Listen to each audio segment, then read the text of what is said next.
was that in USA Today yesterday, or maybe the day before, there was this story about how shocked everybody is that Graham Plattner, the guy who is running against Janet Mills, the governor of Maine, the Democratic moderate and septuagenarian,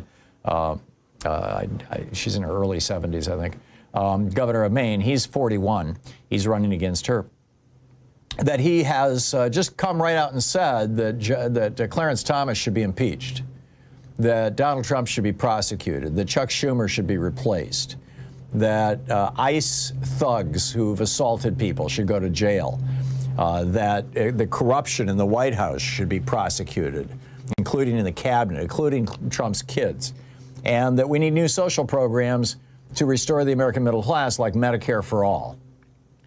And you know the commentator, and yesterday after I got home after doing the show here, and Louise and I have lunch and watch the news, and then I go up to my office and I write the next day's Daily Take, and as we were watching the news, one of the commentators on one of the cable networks was interviewing somebody and said, Graham Plattner says, quack, quack, quack. And, this is probably going to win him the primary, but can that really win a general election, she said. And, Louise and I are sitting there looking at each other going, what? This, the chattering class, right, the democratically aligned media and the neoliberal democratic consultant class that have been around since the Clintons, they just don't like this kind of stuff. How dare you be like Bernie? I mean, this is their message. Don't be like Bernie. Don't be like AOC. We do not want that. And so, it's like I'm watching this. Louise and I are watching this, and it's like somebody needs to speak back to this, right? Somebody needs to talk back to this. I mean, consider where our Democrats are at right now. Imagine if Obama, being charged with raping a 15-year-old, had started just randomly bombing some other country with no provocation. That country hadn't attacked us. There was, it wasn't in our national interest. It did, just started bombing some other country. Within hours, Republicans would have impeached him. I mean, they would be calling for him to be arrested and dragged off to The Hague. So what happens when Trump does this? Well, Hakeem Jeffries did not call for him to be prosecuted, did not call for him to be turned over to The Hague, didn't even call for him to be impeached. Instead, Hakeem Jeffries said, quote, Congress must be fully and immediately briefed. Yeah, that'll tell him, right? That'll teach him. And then Chuck Schumer, he called Trump a liar and the bombing a major failure and Operation Epic Blunder, but those were simply strongly worded press releases. I mean, that was it. He hasn't called for any actual consequences for Trump, Hegseth, or anybody else in the chain of command who's committing these war crimes. Plattner wants the guys in the chain of command bombing the boats in the Caribbean to be prosecuted.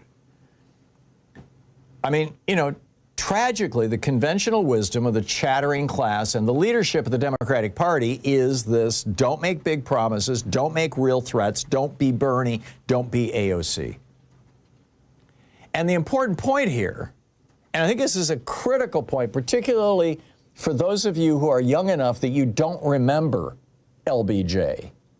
And obviously, very few people are still around who remember FDR, but FDR and LBJ created the modern American middle class, a middle class that was 2/3 of us when Ronald Reagan came into office in 1981, and that 45 years of Republican policies have now gutted down to 43% of us. It used to take one paycheck to do that. Now it takes two. In the meantime, of course, we have over 1,000 billionaires. But, these two presidents, FDR and LBJ, Franklin Roosevelt and Lyndon Johnson, Franklin Roosevelt brought us, this is under the rubric of the New Deal, legalizing unions, Social Security, the minimum wage, the 40-hour work week, ending child labor, the Federal Emergency Relief Aid, the FDIC, SEC, FCC, TVA, the National Labor Relations Board, the FHA, Fannie Mae, and the National Archives, among other things. And he took on the Epstein class. He called them the economic royalists, and he just went after them. And the people loved it, because they were over the greed, they were over the theft, they were over the self-righteous proclamations that Republicans were, protected by the Constitution and their avarice. Average working people knew that they were being ripped off back in the 30s during the Republican Great Depression, and they know it now. Lyndon Johnson similarly added to the middle class. He kept the top. Oh, and the other thing FDR did is he imposed a 90% top income tax rate on the morbidly rich. Lyndon Johnson reduced that to 74%, but kept it at 74%.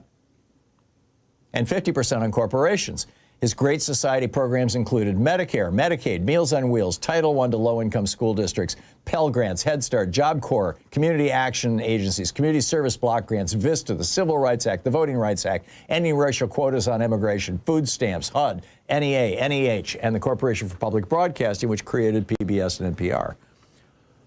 This is just two Democratic presidents who just literally created the modern American middle class. And had LBJ not blundered with Vietnam and lied us into Vietnam, he would be right up there with FDR as one of America's greatest presidents. So why is it that the Democrats are consistently, particularly Democratic leadership, consistently avoiding doing any of this stuff? They don't want to take it to the Republicans. They don't want the fight. They're saying, oh, don't impeach. That just makes him more popular with his base. So what? It's time for Democrats to start acting like Democrats again. Enough of this neoliberal BS that we've had since the Clinton administration. Enough of it. Graham Plattner has got it. He's in a purple state that elected a Republican to the United States Senate, the position that he's running for, and he's way ahead of everybody.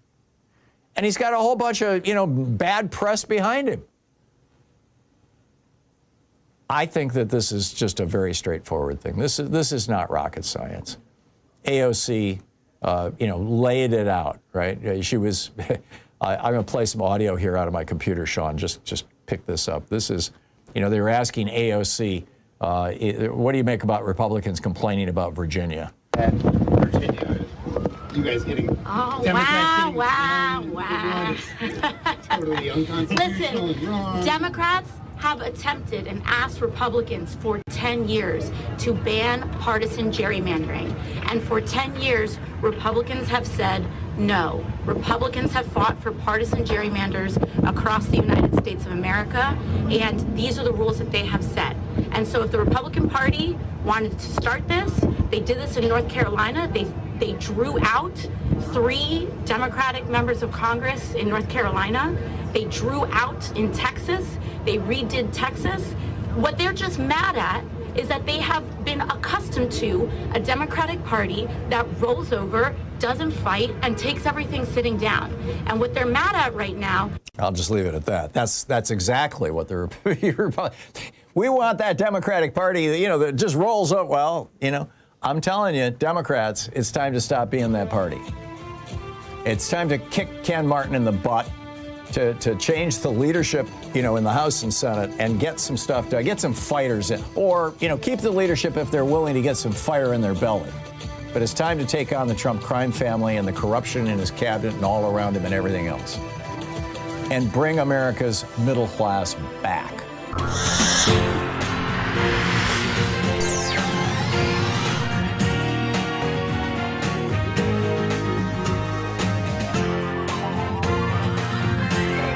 We say fight back!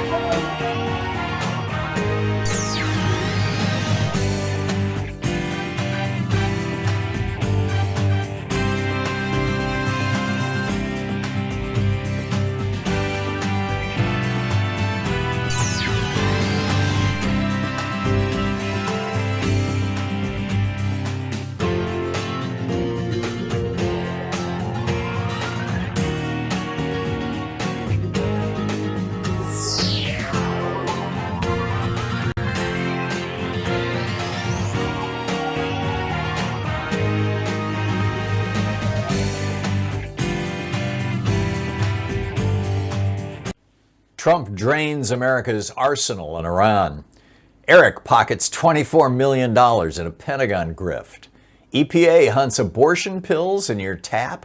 GOP craters, housing frozen, and astronaut sleeps blissfully. Good morning. This is the Commonwealth Report. News for the public, not the powerful. Sign up at commonwealthreport.news. Did Trump just empty America's missile arsenal on Iran? 2 months into Donald Trump's war on Iran, the Pentagon is running on fumes. The military has fired off more than 1,000 Tomahawk cruise missiles, roughly 10 times the number we buy each year. We've burned through around 1,100 long-range stealth cruise missiles built for war with China, close to our entire remaining stockpile. More than 1,200 Patriot interceptors are gone. Up to half of our THAAD interceptors are used. We're yanking missiles from South Korea and bombs from Europe just to feed this war. Pentagon officials say we spent $5.6 billion in munitions in the first 2 days alone. Senator Jack Reed says it could take years to rebuild. Trump started this war without Congress. He's handed China and Russia a gift, and working Americans will pay the bill. Is the Pentagon's new cash machine for Trump's kids? It's absurd. It's disgusting. And they're bragging on Fox. Eric Trump went on Marita Bartiromo's show Thursday to boast, that his robotics company, Foundation Future Industries, just landed a $24 million Pentagon contract. A son of a president who's never worked a day in defense or robotics, suddenly rolling in Pentagon cash. This comes on top of $620 million Pentagon loan that went to a rare earth company backed by Don Jr.'s venture fund. Elizabeth Warren calls it corruption in plain sight. Ilhan Omar calls them the most corrupt first family of all time. A professor at St. Andrews said the U.S. government is now one of the most corrupt governments on earth. American kids are dying in Iran. Trump's kids are cashing in. This is banana republic stuff, and Republicans in Congress say nothing. Why is Trump's EPA hunting abortion pills in your drinking water? Lee Zeldin's EPA just told states to start testing drinking water for abortion pills and birth control pills. 374 drugs are on the new list. It includes mifepristone, methotrexate, and daily contraceptive pills, and the NuvaRing. Here's the thing. There's no scientific evidence these medications are polluting our water. None. So why is Trump's team doing this? Because they've lost in the courts. They've lost at the FDA. They've lost in Congress. And now they're weaponizing environmental law to go after reproductive freedom through the back door. Senator Ron Wyden of Oregon called it uterus surveillance. And he's right. If they can flag abortion pills as water contaminants, they lay the groundwork to ban them. 2/3 of abortions in this country use these pills. Birth control protects millions of women, and Trump's people want to treat them both like toxic waste. Republicans tank in their own Fox News poll. The numbers are in, and they're ugly for the GOP. A brand new Fox so-called news poll found Democrats now lead Republicans on handling the economy for the first time since 2010. Trump's approval sits at 42%. 70% of voters say the economy feels worse for their family. A separate Cook political report of 36 battleground districts that Trump himself carried in 2024 shows Democrats now leading by 6 points. One elections expert called it, quote, really astonishing, noting Democrats are winning independents by 25 points. Trump's disapproval among independents hit 70%. Translation? Working people are waking up. The war is unpopular, prices are climbing, the corruption is obvious, and voters are getting ready to deliver a verdict. November 2026 is coming fast, and the MAGA coalition is cracking. Why are Americans walking away from the spring housing market? This is supposed to be the hot season for real estate, but it isn't. Existing home sales just hit a 9-month low. Mortgage rates, which had dipped near 6% in February, spiked above 6.6% in March after Trump's Iran war spooked the bond markets. Pending sales are down, contract cancellations are up, buyers are sitting on the sideline, and sellers are refusing to give up the low rates they locked in during the pandemic. The University of Michigan Consumer Sentiment Index just hit a record low. Gas prices are up $1 a gallon. The median home price sits at a record $408,000. For young families, the dream of buying a first home keeps slipping farther out of reach. This is what happens when reckless war and cratering confidence collide with working people's biggest purchase. The best sleep of her life? And finally, some good sleep news comes from astronaut Christina Koch, just back from her Artemis II trip around the moon. She says it was the best sleep of her life, and it happened in space. In zero gravity, she said, your body floats into the exact position it wants. No rolling over, no stiffness, no flipping the pillow to the cool side, just peaceful, weightless rest. For everyone out there staring at the ceiling at 3 in the morning, wouldn't that be something? A night where your body just lets go? May we, and I'm thinking me, all find that kind of rest, even here on Earth?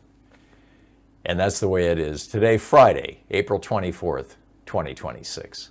I'm Thom Hartmann.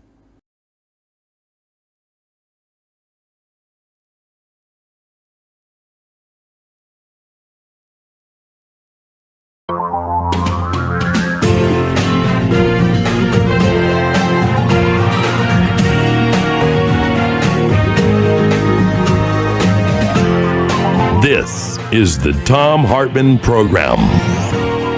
Hey, happy Friday, TGIF, Shabbat Shalom, Juma Mubarak, whatever it is for you. It's the end of the week here for us, and I hope you're having a fine day. We got a lot to talk about today. From surveillance state to kill machine, has the line already been crossed? Also, did Trump just empty America's missile arsenal on Iran? Are we in trouble? And why is Trump's EPA hunting abortion pills in your drinking water? We'll talk about those things in the first hour of the program. In the second hour, is the Pentagon now a cash machine for Trump's kids? Plus more on insider trading by the Trump mob. And why are Americans walking away from the housing market? The spring housing market is supposed to be when everything, it's when the market really pops, and it's not. In the third hour of our program, Republicans are tanking in their own Fox News poll. And a moment of awe alert about sleep and outer space. A lot to get to today.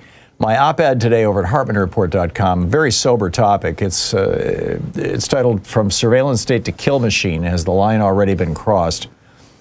Ever think a drone could chase you down the street or fire a bullet through your living room window because you pissed off Trump or Miller or their ICE thugs? If you think that's science fiction, think again. The Trump regime has been putting into place the possibility of this for the last 14 months. The last Tuesday, while everybody was, following what's going on in Iran rather than talking about Epstein or Trump corruption or his boys getting in on the military trough, Whiskey Pete's Pentagon rolled out a $1.5 trillion budget containing a 24,000% increase from $225 million to $54.6 billion for what's called the Defense Autonomous Warfare Group. This is the largest year-over-year jump ever. The very next day, the U.S. Southern Command announced that they have their own Autonomous Warfare Command. This is based, focused on the Caribbean and South America and Central America, where Trump and Hegseth have already been blowing up these little boats, And you read these two announcements side by side and you figure out it's basically the operating manual for what comes next. This is, to put this into context, let's travel back to, 3 months to a tree-lined street in South Minneapolis where Renee Good was murdered. 37 years old, published poet, earned her English degree from Old Dominion, the mother of 3, the wife of Becca. Murdered by Jonathan Ross, an ICE goon who has never been charged or held accountable in any way. In fact, on the right, he's applauded. So I'm starting with her because she's the human face of where our country already is under the police state that Donald Trump and Stephen Miller are assembling, not where we're headed. By the time she was shot, ICE agents had opened fire on 9 people in 5 states and D.C. since September. None have been criminally charged. Just a few days after killing, federal agents in Minnesota were heard saying, that's why that lesbian bitch is dead. And in Portland, Maine, an ICE thug was caught on video telling a woman who was filming him, quote, we have a nice little database and now you are considered a domestic terrorist. And that's the culture that these guys have built. So what's going on here? Well, to understand what they're planning, you have to know what's going on in Israel right now, because that's the template. A whistleblower in Israel, Israeli intelligence whistleblower, last year, or actually the year before last, leaked to an Israeli magazine. The magazine is called 972, about an Israeli AI system called Lavender. Lavender is a data system that ranked the entire population of Gaza, all 2 million people, based on their, quote, probability of militant affiliation. Lavender then automatically generated a kill list of roughly 37,000 people living in Gaza based on things like intercepted cell phone metadata and social media posts. It fed that list to human officers who spent an average of 20 seconds each approving the killing of these 37,000 Gazans that this program, this AI program, had identified as possible, having possible militant, probability of militant affiliation is their phrase. Even more brutal, they've got a companion Israeli system called Where's Daddy that tracks those 37,000 men to their homes because they concluded that killing them at home with a drone would have greater certainty and fewer side effects and be less difficult than killing them in a place of business or in a military setting. And, you know, so that's translated to, by the way, the system, the Lavender system has about a 10% error rate. So about 10% of these people who were killed, so the 37,000, they bombed their entire house, killing their wives, their families, any neighbors, any friends visiting, anything. This is automated killing at an industrial scale. This is how, you know, I don't recall the number now. I think it's in the neighborhood of 100,000 people in Gaza have been killed now by Israel. So when you look at what's being assembled here in the United States now, it looks virtually identical to this. ICE has signed contracts worth more than $60 million with Peter Thiel's Palantir to build something called Immigration OS and a targeting app called ELITE, which stands for Enhanced Leads Identification and Targeting for Enforcement. ELITE pulls data from the IRS, Social Security, DMV records, Medicaid files, utility bills, license plate readers, and perhaps most importantly, commercial data brokers who include typically your social media profile. And if you use a, quote, free email service, those companies can read your email, and very often they do, and they sell that information to data brokers as well. So Stephen Miller, the architect of this, by the way, appears to have a six-figure investment in Palantir. Meanwhile, ICE has been buying and using Skydio drones for protest monitoring, and Customs and Border Protection has been flying MQ-9 Predator drones, most recently over ICE demonstrations in Los Angeles. And this is the mind-boggling part. The FAA posted a nationwide notice just 3 months ago, creating a 3,000-foot no-fly zone over all DHS and ICE vehicles. Now, you only do that if you don't want what you're doing to be photographed from the air, or if you're intending to use drones as weapons from the air. It's not just the feds, by the way, that are flying this stuff. The LA Police Department was using their Predator drones, or drones as first responder fleet, to surveil the January 31st ICE Out rally in downtown LA and last month's No Kings protest.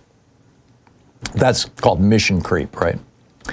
So now we've got this Defense Autonomous Warfare Group. Ken Klippenstein reported this week that the same budget zeroes out funding for civilian harm mitigation. In other words, trying to avoid killing civilians.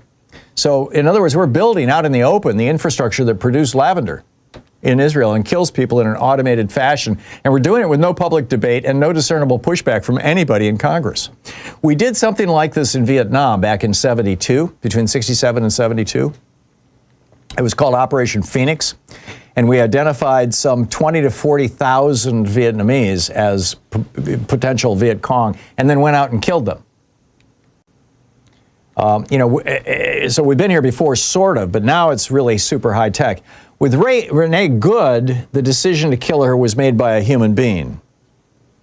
What happens when that decision is made in 20 seconds by a machine down in Florida, which is where this command will be, and executed by a hovering armed drone that the FAA has cleared the civilian sky of so nobody can be watching?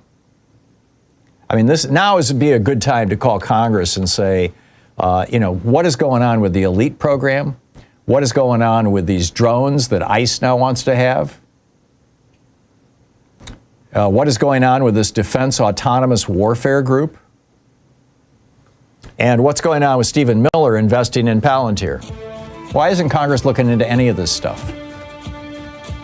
I mean, this is pretty grim stuff. And by the way, if you're not registered to vote, be sure to register today. And openstates.org if you want to contact your state and local officials, because as I pointed out in the case of Los Angeles, some of this kind of technology is already bleeding into state and local levels.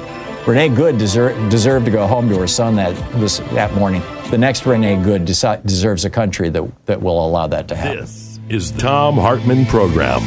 And not to let a cold, soulless machine make that call. We'll be right back.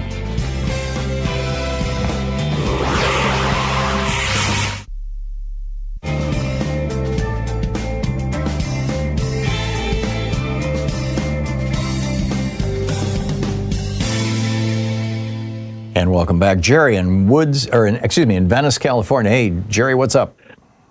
Yes, we're going to go to the VA tomorrow, and we're going to hand out some of our peace trees, the incense cedars that I've talked to you about before. Uh-huh. We got the garden back. We got the VA back.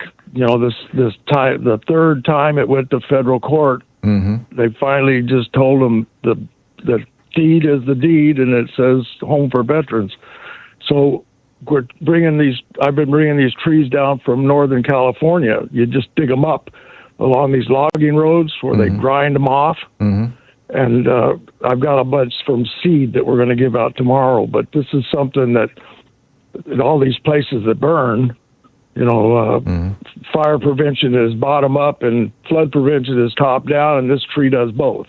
Sweet. It's just, it's something that I wanted to get out there. So they're going to be there. We're going to have, I don't know how many people will show up, but we're going to cut some of the trees that I had there from 2010 and 11 before they locked up, the UCLA locked up the garden.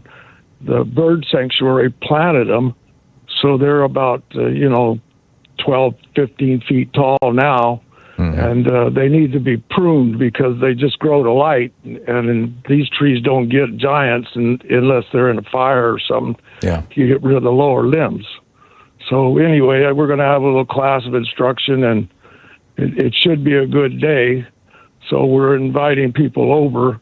That's great. To the VA. It's behind the ballpark. Okay, in Venice.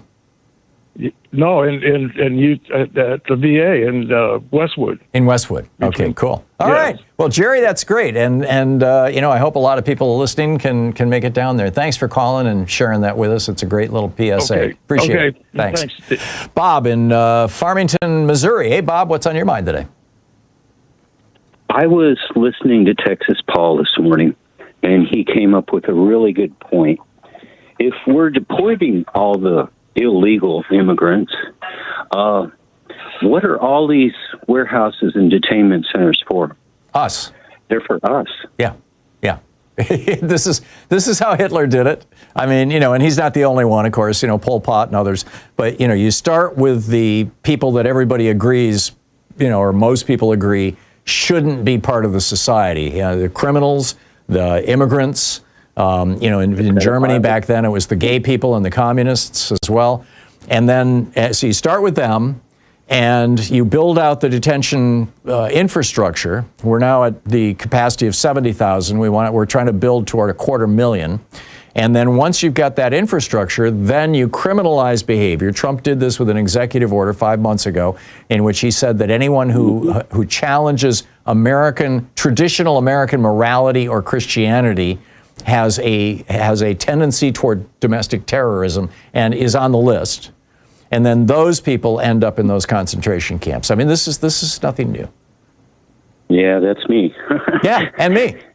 And probably anybody listening to this program. Any of us who have spoken out. I mean, this is why this election this November is so critical, because this is clearly the direction these guys are moving.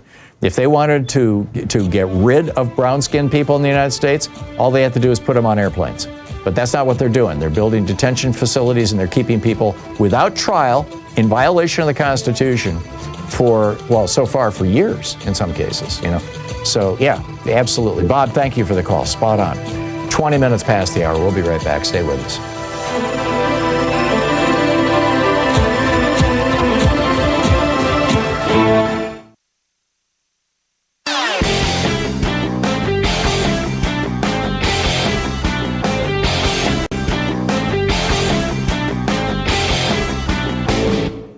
Missed my opening rant today? It's usually published over at HartmannReport.com, where you can read it and share it with your friends for free. Check it out, HartmannReport.com.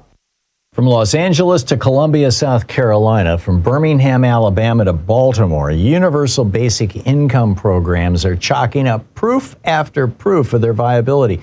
Basically just giving people, low-income people, poor people, somewhere between $500 and $1,500 a month, no strings attached, is lifting people out of poverty, getting them back on track, getting them into solid middle-class jobs, helping their children tremendously. This works.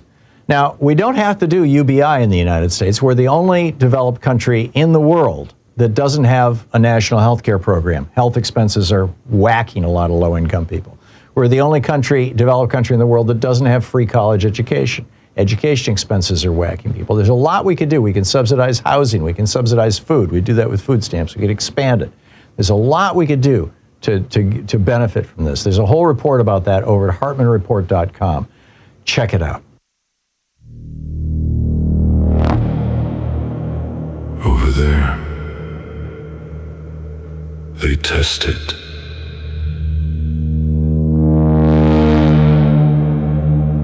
They run it.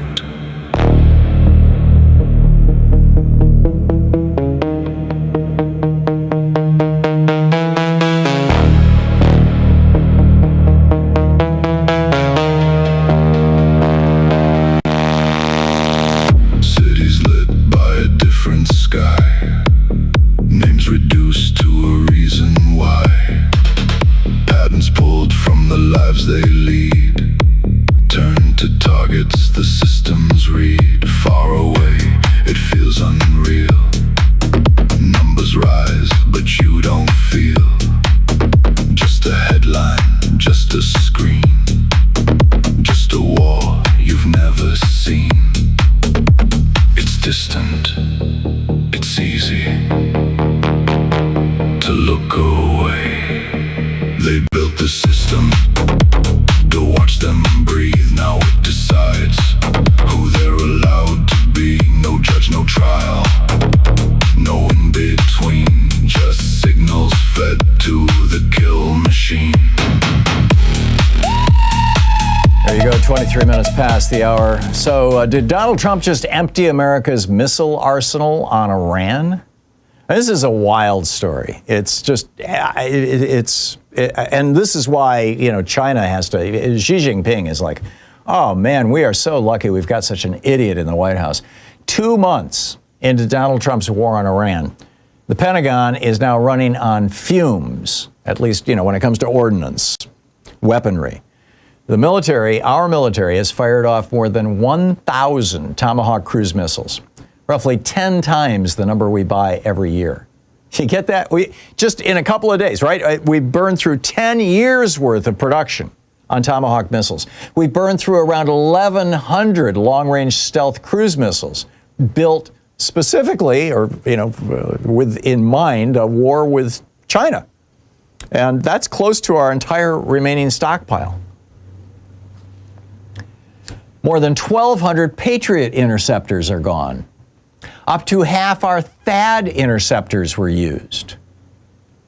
All of this, by the way, so that we could bomb the crap out of Iran, and then when they start retaliating by bombing Israel and the other countries in the region that are allied with us, we used up all this. We're using multi-million-dollar weapon systems to take out $20,000 drones. We're now yanking missiles from South Korea. We're taking bombs out of Europe that were designed to stop Russia just to feed this war. Pentagon officials say we spent $5.5 billion in munitions in the first 2 days of Donald Trump's stupid, illegal, let's do it for Bibi war alone. just in the first 2 days. Senator Jack Reed says it could take years to rebuild our weaponry. Trump started this war without Congress.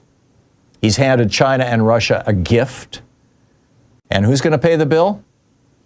You and me, right? You and me. Why is Trump's EPA hunting abortion pills in your drinking water? Lee Zeldin's EPA just told states to start testing drinking water for abortion pills and birth control pills. There are 374 drugs on this new list. It includes misoprostol, methotrexate, daily contraceptive pills, and the NuvaRing. Here's the thing. There's no scientific evidence these medications are polluting our waters. None. So why is the Trump team doing this? Because they've lost in the courts. They've lost at the FDA. They've lost in Congress. And now they are weaponizing environmental laws to go after reproductive freedom through the back door. Senator Ron Wyden of Oregon calls it uterus surveillance, and he's right.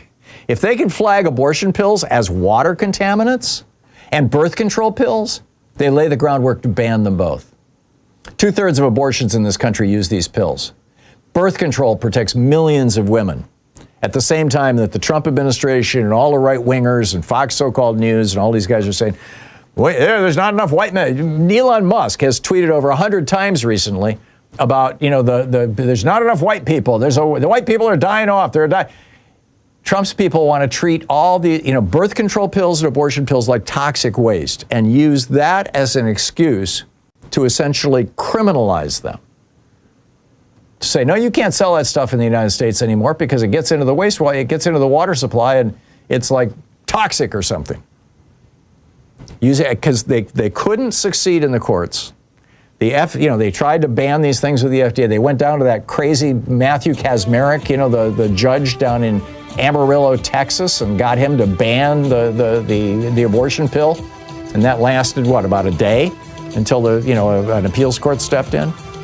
So they're just trying to make an end run around this whole legal process and just say, no. These aren't drugs. These are environmental. This is toxic waste. And the EPA's job is to stop that. The EPA is not going to stop, pollution from fossil fuels. You're listening to the Thom Hartmann program. Call 202-808-9925. So what say you? Anything Goes Friday. What's on your mind today? I'll pick up your calls on the other side of the break. It's 27 minutes past the hour.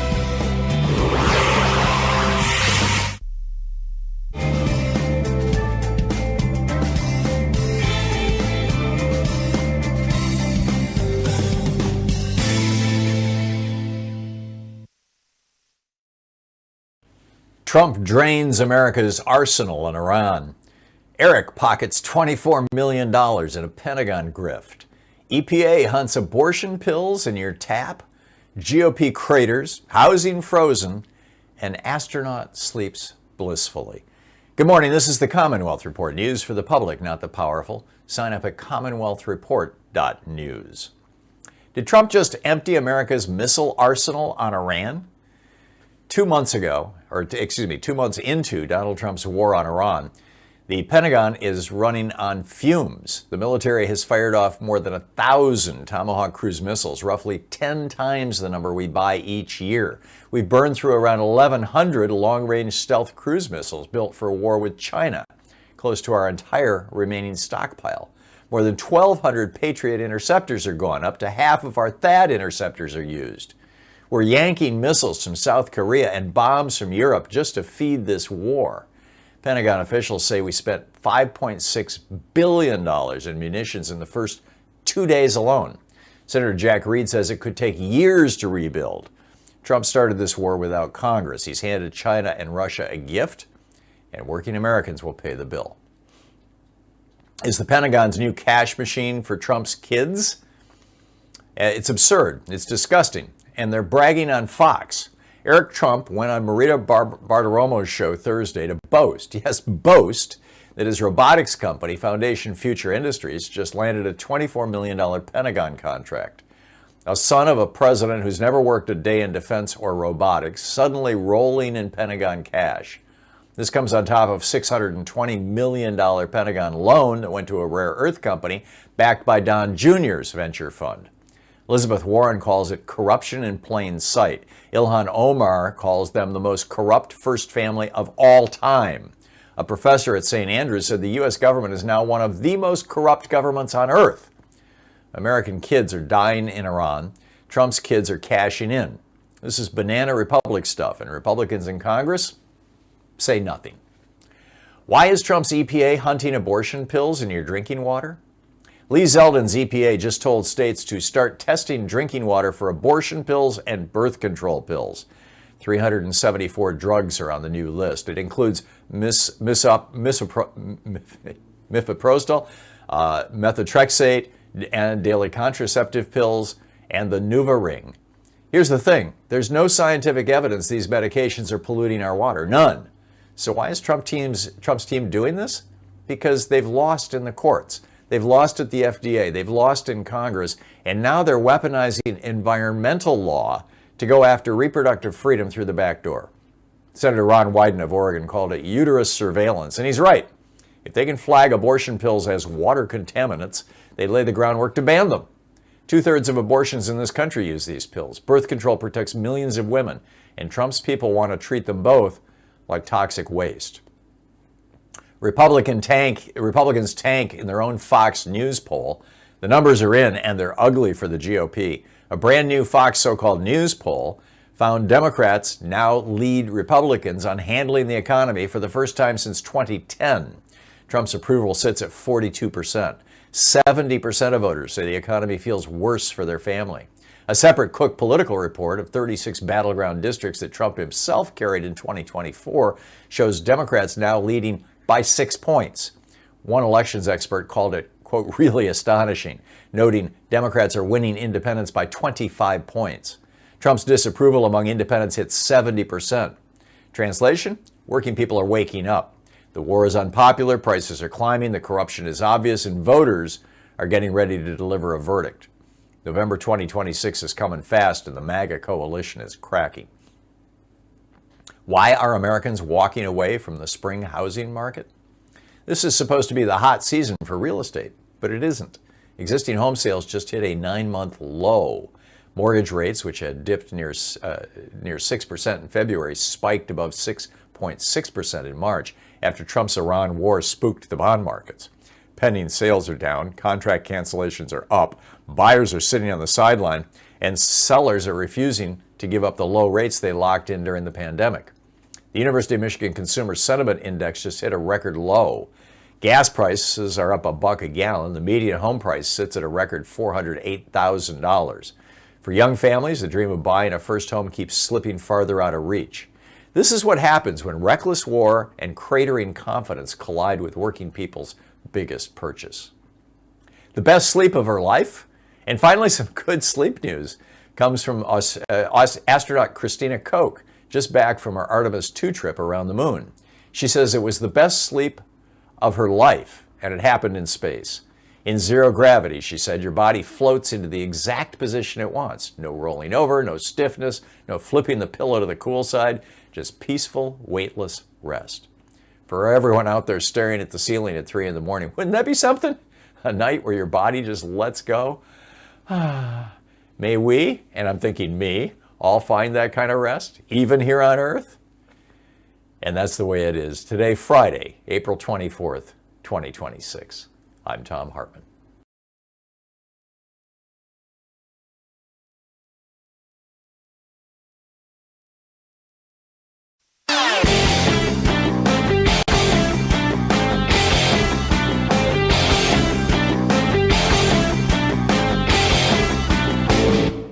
Did you know that every weekday we send out an email before the show giving you all the topics coming up so you can be fully informed and ready to interact with our program? Or that after the show we send out Sue's Stack, a list of every topic I've discussed along with clickable hot links to every source of information I've shared with you on the air? It's all completely free and available over at thom.tv, THOM.tv. Check it out.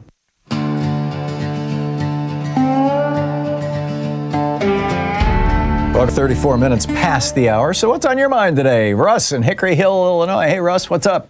It's like this guy's doing, and they sit there. Russ, you're on the air. And they want to act like everything, Okay. Russ you're in a apparently doesn't realize he's on the air. All right. CC in Northbrook, Illinois. Hey, CC, what's on your mind today? Happy Friday, Tom. Hey, happy Friday, Well, Cece. Well, as always, what's on my mind, and great rant there in the beginning. I appreciate that commercial. You put it in. It's right on point. We are being led by a traitor, a treasonous. I'm totally worried about the troops overseas in Iran, on the Navy personnel. I really feel there's total danger. Yeah, we've got like, what, 60,000 troops there now?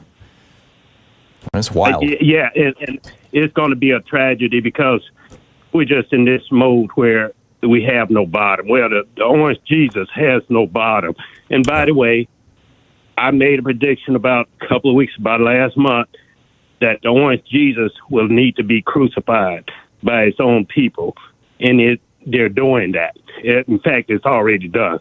It's just a matter of going to motion. He's certainly squealing like he's being crucified. And so that's my main concern, Tom, the troops. But I also want to tap into this Revelation conversation that's been going on your show in the last few months or so. Mm-hmm. And the Friday is anything goes day, so I figured I'd just chime in on it. Revelation, by its own witness, has been fulfilled because even in the beginning it says it shall shortly come to pass. And what it's relating to is the fall of Rome. And then you have to understand Daniel and maybe Ezekiel in the Old Testament too, because in Daniel, his vision, which has the image of the beast, and you have the 4 empires that's going to come. I think it was the Medo-Persians, the Greeks, the third one, well, Nebuchadnezzar was the first. So there was 3 that were named, but the 4th was never named, the 4th beast, and that was Rome. And when Rome comes into power, that's why he tells Daniel to shut up his vision, because that wouldn't, that would be 500 years. Rome was built on 7 hills, and there's the 7 horns on the dragon and all that kind of stuff. Yeah, there's a broad consensus, I think, among many biblical scholars that John was referring to Nero. But yeah, and then in today's world, I know they try and apply those things today, or they haven't come to pass. But we get down to the 666, which is the mark of the beast, and even in like I say in Revelation, it tells what that is. Right, a few verses down, it says he's just a man. Yeah, and if you want to apply that today with Trump, he's just a man, and he's coming to the end. Tom, I don't think we're going to make it. I don't think we're going to make it to this election. And I think... What does that mean, Cece? Well, I think Trump is going to, like I say, you just said it. He's shot up all the bombs, basically. The troops are going to get killed, I say. And I think Trump has a death wish. Before he goes down, he'll take this whole country down. He'll go to Russia. That worries.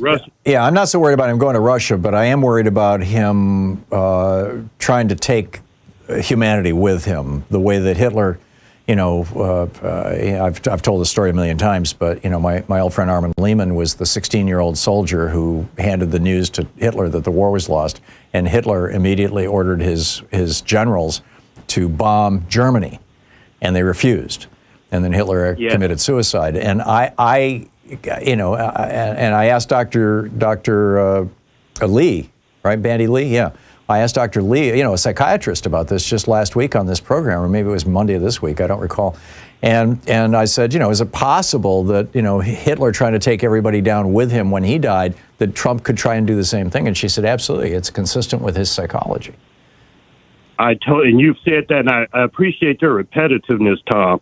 You're a great communicator because you've said that before, and I think you're right on point. This man hates America because America doesn't love him. Yeah, exactly. Yeah. It's the same way he hates high society and he hates the arts, and because he was just never accepted. He was always just a low-class grifter. We're in deep trouble here. Yeah, I agree. I agree. Cece, I got to move along, but, well said. Thank you so much. It's always good hearing from you. Ken in Phoenix. Hey, Ken, what's on your mind today? Not much. Let me preface this with what has been happening in Phoenix the last couple, at least the big story regarding, like, Nancy Guthrie's disappearance. Right. And shortly after that, out of Albuquerque comes the story of a general disappearing. And I thought it was connected in some way. However, it turns out it's more sinister with the general. He's connected with these, I think it's 10 or so missing or dead scientists. Yeah. And I want to see your thoughts about that. Well, it's interesting. I caught a segment of on CNN, I believe it was day before yesterday, of Erin Burnett's show. And she had on a guy who was debunking that, who was saying that if you go through these 10 scientists who are missing, there's one of them who's just genuinely missing. But the rest of them are either missing or dead. And in every single case, yeah, this guy died from this guy died from that, this guy, they're all explainable, number one. And number two, there are literally tens of thousands of scientists in the United States who work in these fields. And so 10 people vanishing out of a cohort of scientists that large actually is not all that unusual. So I'm inclined, I was curious about it before that, but after watching that segment on CNN, I'm a lot more skeptical. Yeah, a little bit it's sort of off topic, but it almost sounds like the eyewitness to the JFK assassination disappearing or dying. Yeah, well, there were a lot of conspiracy theories around that too, and who knows, and I don't want to go down that rabbit hole. But along these same lines, by the way, of conspiracy theories, there's a great thread going on right now over on Daily Kos about what happened, in Butler, Pennsylvania, when that kid tried to shoot Trump and instead shot 3 other people in the crowd and killed a guy standing next to Trump. And I've said it on this program from day one, that Trump's ear was not hit. And the proof of that is today you can look at his ear and there's not even a scar, and ears don't heal that well, number one. I mean, Mike Tyson is still missing part of his ear. Was he the one who bit, or was it was Evander Holyfield? Okay, whatever. It makes a hole, right? And what I said was the guy next to Trump got hit, and that blood splattered on Trump, and then Trump pretended that he'd been hit and turned himself into a martyr. Go ahead. That's sort of like the Martin Luther King assassination, and I'm not disparaging Jesse Jackson, but when Dr. King was shot, Jesse ran up to him and put his blood on his shirt, like to be emulating Jackie Kennedy. Well, I thought he ran up and was trying to hold his friend. I mean, I'm not going to criticize him for that. Well, no, I'm just saying. And I knew Jesse Jackson. He's a good man. But Ken, I got to move along. Thanks for the call. Thanks, sir. Thank you, Adam in Dallas, Texas. Hey, Adam, what's on your mind? Hey, before I begin, these individuals in secret societies, they're involved in a lot of anagrams and math tricks. And so if you take Trump's first term, he was president 45. If you add 4 plus 5, that's 9. And president 47, 4 plus 7, that's 11. So you have 9/11 right there. I get it. Okay. But the reason that's worse than the dihydrogen oxide that's contaminating our water supply. Anyhow, back to you, Adam. Yeah. But actually, the reason I was calling is because I spent a lot of my time in Arizona, and unfortunately, it wasn't a good experience because of the people. The geography of Arizona is beautiful, but most of the people I don't like at all. But anyways, even with the people of Arizona the way they are, there's 2 important lessons we can learn from them in which they overcame the kind of a similar situation where we're at. And one is they had a governor in the past named Ev Meekum, and this guy did some crazy things. And I think the straw that broke the camel's back with Arizona was he tried to take away the Martin Luther King holiday. And after that, the people and politicians came together and they impeached Meekum. And the second one was Joe Arpaio. Joe Arpaio came, the racist sheriff. And he tried to do he tried to do a lot of things which I think the worst thing he did was mistreat people in jail. So your point, Adam, real quick. Yeah, but my point is if people of Arizona can take care of business, we can as well. I agree. I'm with you. I think America is going through a great awakening right now. I really do. Thank you, Adam. And the question is, the Trump guys are galloping toward fascism. Will we beat them to the end post? Right? We'll see. You're listening to Thom Hartmann. Visit thomhartmann.com for audio and video archives. I personally think we will. We'll be right back.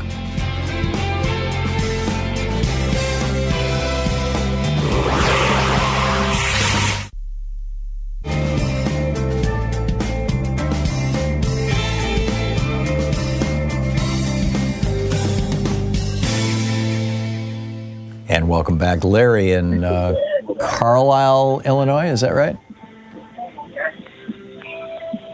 Larry? Watch this on Free Speech TV in Carlisle. You're on the air. Yeah, thank you for taking my call, Tom. Sure. I just want to know if you got a chance to listen to Jimmy Kimmel. Not this week. Typically, Louise and I catch up on our Jimmy Kimmel monologues on the weekend. So, but what did I miss? You're really going to like Thursday night. Okay. He really ripped him up, the whole bunch. He had a picture that something. The first bitch was getting her some kind of thing from people, and they had a picture of her standing between Trump and Did you use the B word to describe Melania? Yeah, Larry, I'm going to move along. I'm sorry. I just, I'm not a fan of that word. I realize, you don't get bounced off the air for it, but I'm not going to go there. But I will check out Jimmy Kimmel. Jessica in Chicago. Hey, Jessica, what's on your mind today? Tom, happy weekend. Thank you. Back at you. I do believe Trump is taking down humanity. I have a correction on what I said last week. The book about the history of all the ancient civilizations is called The Year 1000, When Explorers Connected the World and Globalization Began. And it's by Valerie Hansen. And it's so interesting. Didn't that book come out like about a decade ago? Yeah, but my husband has it. You could get it for $5 online now. Yeah. He loves the book. Mm-hmm. She dates the trading back over 4,000 years. Rome, India, China, Africa, Baghdad, and Cairo. And so I just Googled to see how open is the Strait. Strait right now is still 90% closed by Trump.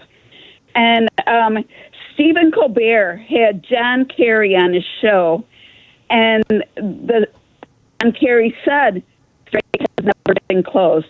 And I was wishing for him to say a little bit more about how long. But Trump has absolutely no empathy. It is a global crisis right now.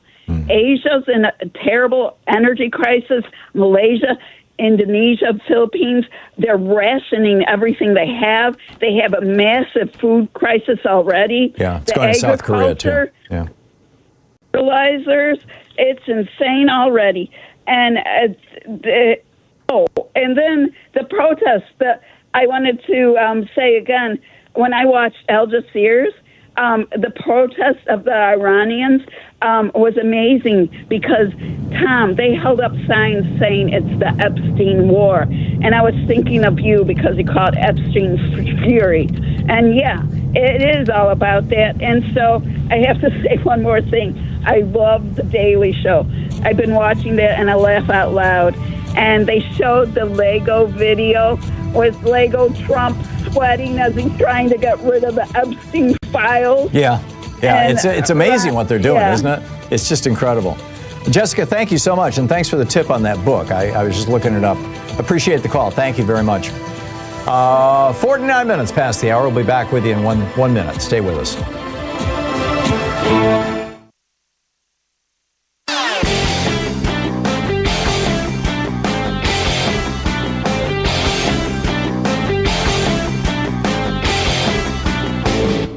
Hey, thanks so much for sharing our program and for reaching out to our stations and sponsors and letting them know that you're listening. It really means a lot to us. So have you noticed that the Republicans are pretty much not talking about a constitutional convention anymore? They used to be gung-ho to rewrite the Constitution. You know, they wanted to put corporate personhood in there. They wanted to change it so that women can't vote. They wanted to do away with the election of senators, repeal the 17th Amendment, take us back to them being appointed by the states.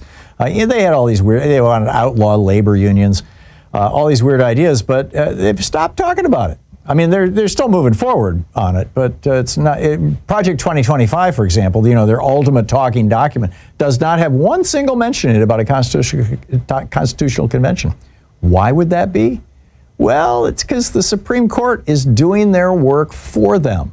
I mean, they have overturned Article 2. They've overturned the 1st, 4th, 9th, and 14th Amendments. They've overturned Article 1, Section 7. All the details of this whole thing are over at HartmannReport.com. You got to check it out. Oh, Canada, you packed your We're picking up your calls here. TJ in Grand Forks, North Dakota. Hey, TJ, what's on your mind today? Hi, Tom. Happy Fun Friday. Yeah, back at you. Our national debt, $40 trillion. And going up 1.5 to 2 trillion a year. In 10 years, we could be at 60 trillion. And we're paying interest of 1 trillion a year. And none of our politicians want to talk about it. You're right. We started out at 2001, we were at 6 trillion. Yeah, it's time for Democrats to start screaming about this, because if you add up the impact of the Reagan, Bush, and Trump tax cuts, it's more than $38 trillion, which is our national debt. In other words, this is a 100% Republican-created debt, and they did it by no longer taxing rich people and big corporations. Yeah, well, Reagan took 42 points off the marginal tax rate. You're right. Yep.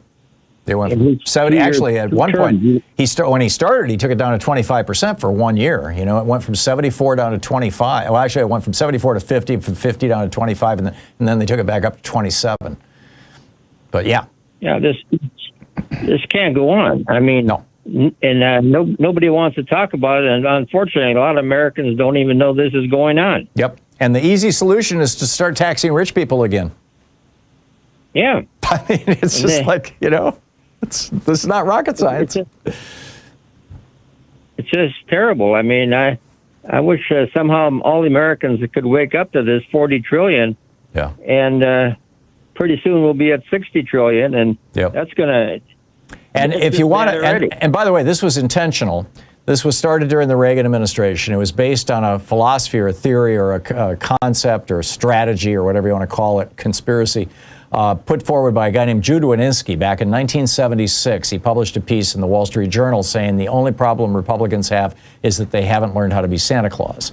And he said that Democrats have been giving Americans things since the New Deal, Social Security, unemployment insurance, the minimum wage, the right to unionize, Medicare, Medicaid, all this stuff. And he said, and Republicans have said no to all of it. And so Republicans are seen as Scrooge and Democrats are seen as Santa Claus. So we got to do something about this. And his solution was that the Republicans needed to become the tax cut Santas. So whenever a Republican is in the White House, you cut taxes like crazy on the rich people, and that drives up the national debt, which you don't talk about, and it injects massive amounts of cash into the economy, which stimulates the economy, so people think that Republican presidents produce a good economy. Then when a Democrat comes into office, you point to the increased national debt and scream about it and demand that the Democrat cut spending and say, the problem's not taxes, it's spending. We got to cut spending. And Bill Clinton fell for it, right? He cut spending. We're going to end welfare as we know it. Barack Obama fell for it. He balanced the budget. Jimmy Carter had a balanced budget. I mean, this is a strategy that was started during the Reagan administration. When Reagan came into office, we had been paying down the debt. We were at 134% of GDP in debt after World War II. And when Reagan came into office in 1981, it was down to only $800 billion, less than $1 trillion. And Reagan, when he left office, using this two Santa Claus theory of Jude Wanniski, he ran up a $2.4 trillion national debt when he left office. And then, you know, that kind of sustained. It went up to around $3.5 trillion during H.W. Bush. And as soon as Bill Clinton came into office, the Republicans, you know, what's his name, Newt Gingrich started screaming about, oh, the national debt, our grandparents are going to have to pay for this, our children are going to have to pay for this. So it's $4 trillion. Oh my God, oh my God. And Clinton was like, okay, I'll cut spending. And I mean, this was so intentional, TJ. And it's all on the Republicans. TJ, I got to move along, but thanks for the call. Jeff in Dearborn, Michigan. Hey, Jeff, what's up? Hi, Tom. Thanks for taking my call. I wanted to talk about surveillance. Mm-hmm. And 3 years ago, I was playing backgammon with my neighbor in my driveway in the backyard, and a drone flew over, and I assumed that it was one of the neighbors, you know, playing with a new toy. Right. But 3 weeks ago, I'm out in my backyard again. The same drone flies over. And now I find out that our mayor is starting to use drones supposedly for car theft, but it's surveillance. You know, no matter how you slice they're all it. over the place. There's probably not a police department in America that doesn't have drones, or at least a large one that doesn't have drones right now. Yeah, so it seems. And between that and getting dirtboxed by the FBI, I'm. And Palantir is taking all this data from, you know, license plate readers and facial recognition and all this stuff, and producing these databases that ICE is using now to identify not just immigrants but protesters. I mean, this is just crazy stuff. That's what I was thinking too. And then shameful. And now they're starting to buy drones that have weapons on them. Which is what Israel is doing, and they can get me while I'm at my kitchen sink. Exactly, right through the window. No, I'm not kidding. And I hear you. And you know, we need our legislators to be looking at this and talking about it and be concerned about it, because this is a real thing. Absolutely. Yeah. Absolutely. Jeff, thanks for taking my call. Have a good sure weekend. Enough, Jeff. Yeah, good talking to you. And if you want the details, by the way, just go over to HartmannReport.com. It's right up at the top of the page. It's the main story for today. All the details and the links that you can click through to see all the, you know, where it all came from and how it's all coming together. And now one of Donnie's sons is like in the drone business, right? Jeez. All right. Is the Pentagon now a cash cow for Trump's kids, speaking of? We'll talk about that after the break. You're listening to Thom Hartmann.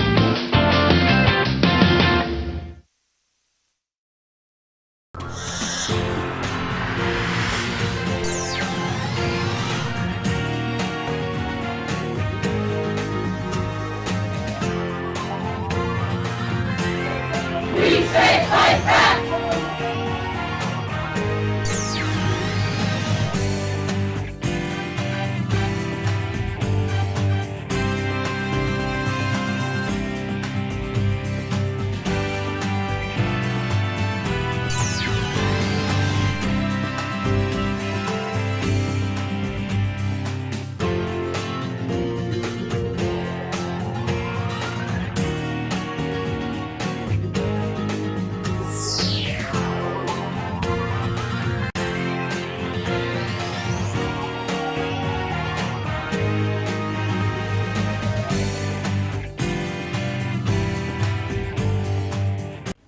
Trump drains America's arsenal on Iran. Eric pockets $24 million in a Pentagon grift. EPA hunts abortion pills in your tap.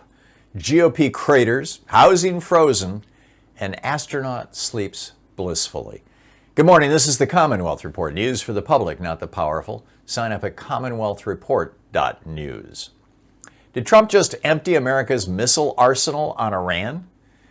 2 months into Donald Trump's war on Iran, the Pentagon is running on fumes. The military has fired off more than 1,000 Tomahawk cruise missiles, roughly 10 times the number we buy each year.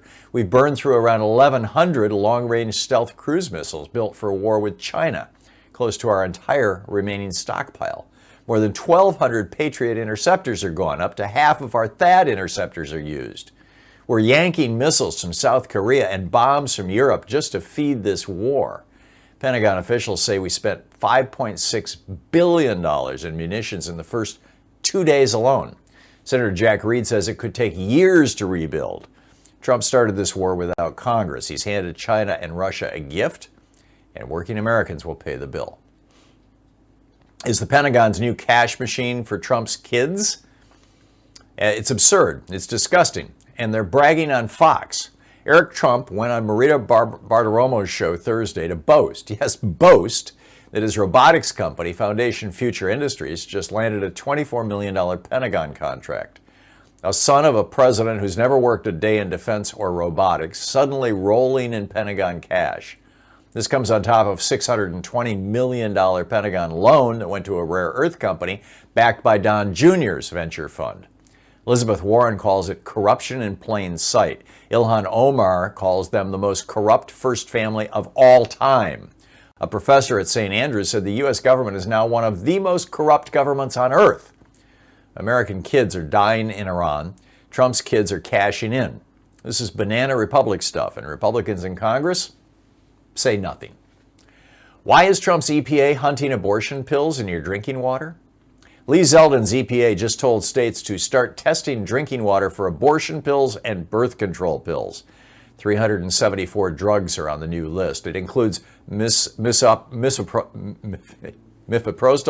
methotrexate, and daily contraceptive pills, and the NuvaRing. Here's the thing. There's no scientific evidence these medications are polluting our water. None. So why is Trump's team doing this? Because they've lost in the courts. They've lost at the FDA. They've lost in Congress. And now they're weaponizing environmental law to go after reproductive freedom through the back door. Senator Ron Wyden of Oregon called it uterus surveillance. And he's right. If they can flag abortion pills as water contaminants, they lay the groundwork to ban them.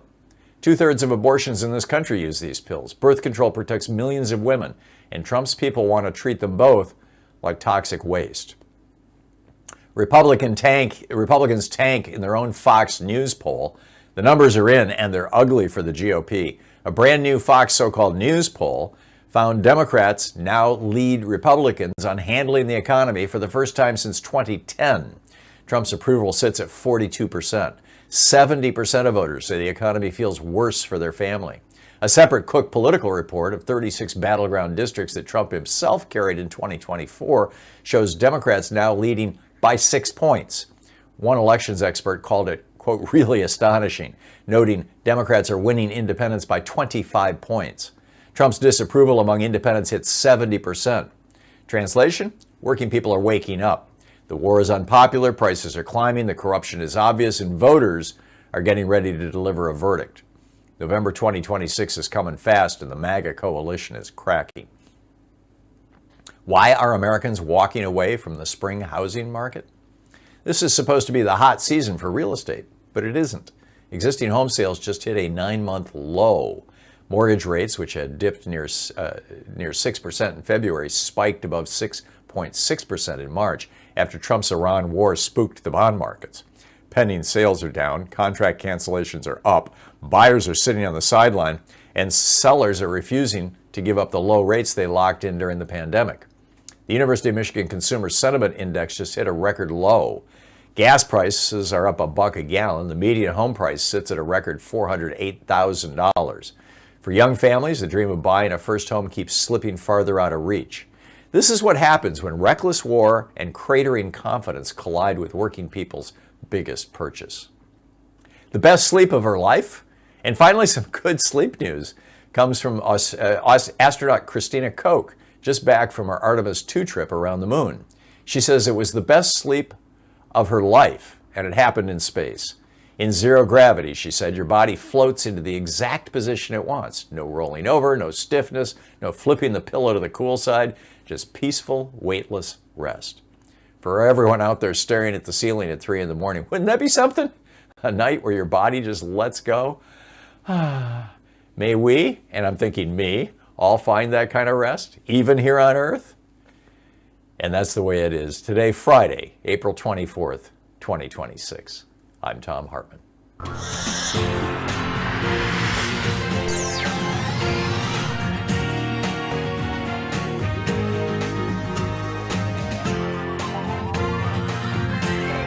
We say fight back!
This is the Thom Hartmann Program. Hey, welcome to the second hour of our program. So, is the Pentagon now a cash machine for Trump's kids? Plus, more on insider trading by the Trump mob. It's absurd, it's disgusting, and they're bragging on Fox. Eric Trump went on Maria Bartiromo's show Thursday to boast that his robotic company, Foundation Future Industries, just landed a $24 million Pentagon contract. A son of the president who's never worked a day in defense or robotics suddenly rolling in Pentagon cash. Millions and millions of dollars. This comes on top of a $620 million Pentagon loan that went to a rare earth company backed by Don Jr.'s venture fund. Elizabeth Warren calls it corruption in plain sight. Ilhan Omar calls them the most corrupt first family of all time. A professor at St. Andrews said the U.S. government is now one of the most corrupt governments on earth. American kids are dying in Iran. Trump's kids are cashing in. This is banana republic stuff. And the Republicans in Congress, they're saying nothing about it. I mean, this is just, we need to be looking into this. How is it that Donald Trump goes from just being an ordinary billionaire to being worth, what, $6 billion now? And his kids are multi-millionaires? Just like out of thin air magically? I mean, you've got, people bringing him gifts, people giving him airplanes. The grift of this administration is just absolutely amazing. Meanwhile, the spring housing market is just going nuts. Why are Americans walking away from the spring housing market? I mean, this is supposed to be the hot season for real estate, right? Everybody wants to sell their house in the spring, but it isn't. Existing home sales just hit a 9-month low. Mortgage rates, which had dipped near 6% in February, spiked above 6.6% in March last month after Trump's Iran war spooked the bond markets. Pending sales are down. Contract cancellations are up. Buyers are sitting on the sidelines. And sellers are refusing to give up the low rates that they had locked in during the pandemic. The University of Michigan's Consumer Sentiment Index just hit a record low.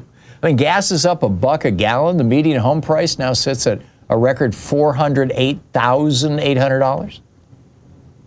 For young families, the dream of buying a first home just keeps slipping farther and farther out of reach. This is what happens when reckless war, illegal war, and cratering confidence, because these people, these Republicans, they don't care about average working people.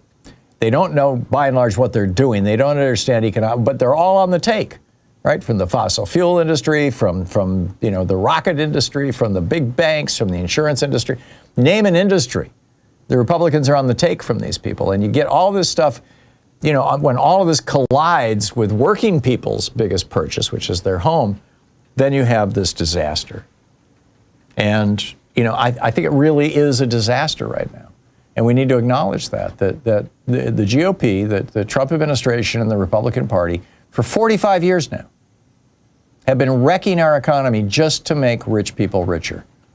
It's very simple. I mean, just plug my name and two Santas, TWOSANTAS, and Hartmann into any search engine, and you will find multiple articles that I've written about this over the years. This strategy that Judah Wadinski came up with back in 1976 to basically, revive the Republican Party. At that time, the Republican Party, they were talking about, is the Republican Party going to go the way of the Whigs? This was in the tail end of the Nixon scandals. And, Jerry Ford was president. Everybody was convinced it's all going to go to hell. And so the question for Republicans at the time, and Kevin Phillips wrote about this at the time, the question for Republicans is, what do we do? And Judah Wadinski comes along and he says, well, the problem is that everybody thinks Democrats are Santa and Republicans are Scrooge.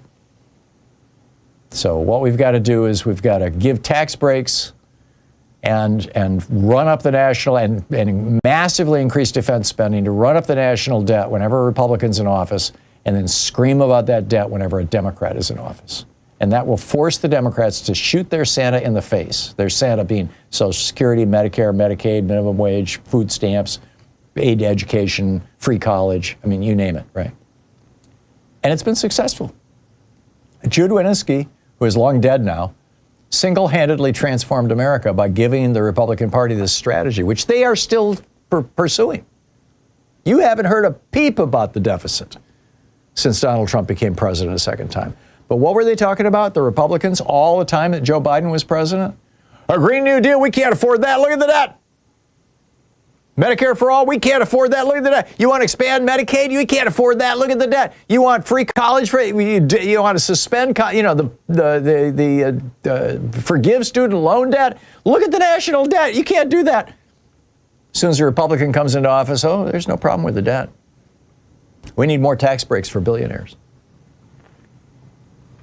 I'm just astonished that Americans continue to fall for this scam. First time I wrote about this was about a decade ago when I first discovered Jude Wanniski's 1976 article and kind of put two and two together. And I've been ranting about this for years. And I'm astonished that the Democratic Party hasn't picked this up and run with it. I mean, they could be using this to beat the GOP over the head so easily. Why don't they? I don't get it. I don't get it. All right, what's on your mind? After all, it's Anything Goes weekend, right? Alice in San Angelo, Texas. Hey, Alice, thanks for watching us on Facebook Live. What's on your mind today? Tom, I read you first thing every morning, and then I go to Heather Richardson every morning. She's good, isn't she? And that's where I get, and that's where I get my news. That's where I get my information. That's where I get a lot of history. And I'm 83 years old, so I've seen a lot, but I've never seen anything like the mess we're in now. Yeah. And I frankly am really scared, not so much for me, but I have 14 grandchildren and 16 great-grandchildren. Wow. And for them, I'm terrified. Yeah.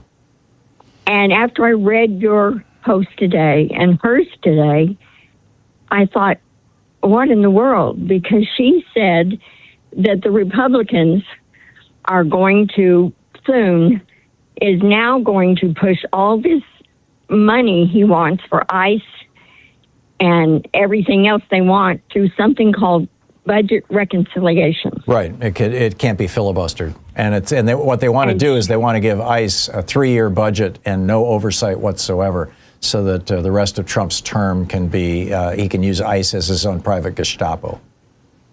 Right. And she said according to her article, there's nothing we can do. So even if we have this magnificent thing in 26 in November, and Trump is not somehow able to stop it all through lawsuits and everything else, even if we get all that in the Senate and the House, what can they do? What can they do to help us? What can be done? Right. Well, first of all, in the Senate, the odds are that a reconciliation package that funds ICE probably will pass. They'll have John Fetterman, the one Democrat who votes for the Republicans, and they'll probably lose Rand Paul, but they have with Fetterman, they've got a 4-vote majority.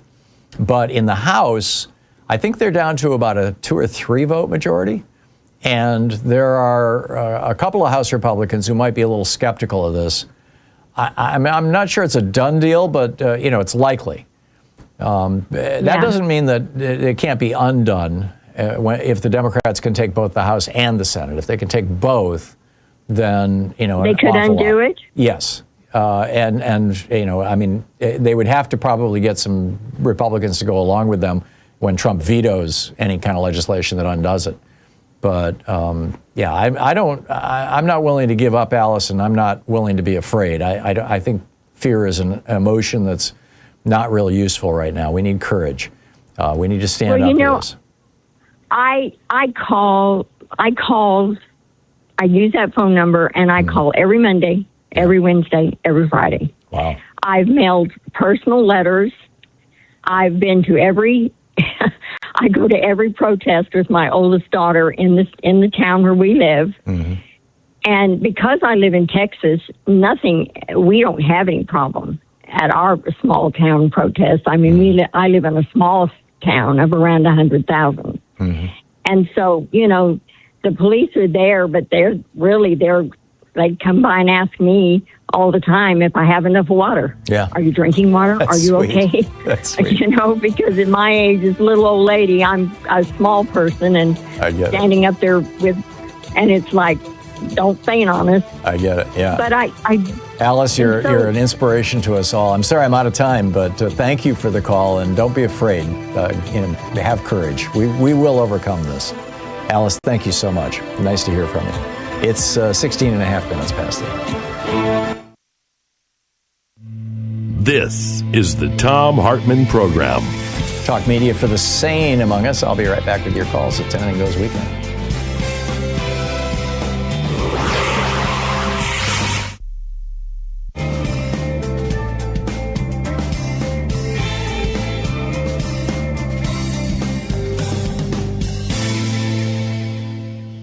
And welcome back. And let's see here, George in Santee, California. Hey, George, what's on your mind today? Hey, good morning, Tom. Hey, that word courage, man, that's the word of the day, huh? Yeah. But anyway, in California here, we have a candidate running for, I believe it's the 40th district, Amar Cap-in-a-Jar. He's the son of Palestinian and Mexican immigrants. And he's a good progressive candidate. Mm-hmm. Well, yesterday I saw an ad running against his candidacy that was just really negative and really distorted who he was. Mm-hmm. And the ad was sponsored by DMFI PAC. I didn't know who that was, so I researched it.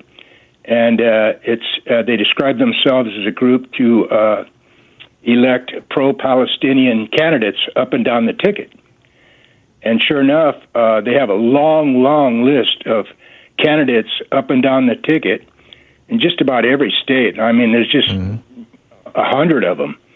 And, I'm recommending that, they're pro-Israel, donate to their campaigns and stuff like that. And, So they're not, you said they were pro-Palestinian, but they're not. They're pro-Israeli, you mean? Yes, exactly. Okay, so this might be another front group for AIPAC, for that matter. Well, that's what I thought, and I think it is. And,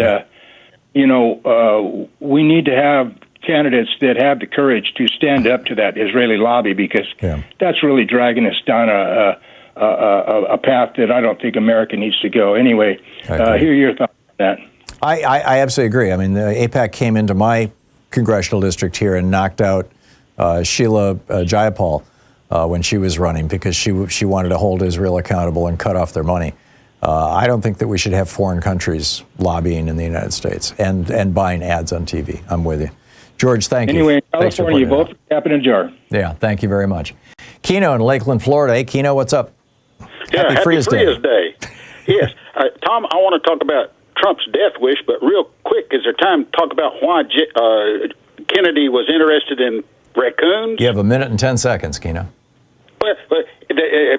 Raccoons are the only few animals that have a bone in their penis. So it's used in jewelry and a design for possibly an implant for men. Okay, the death wish.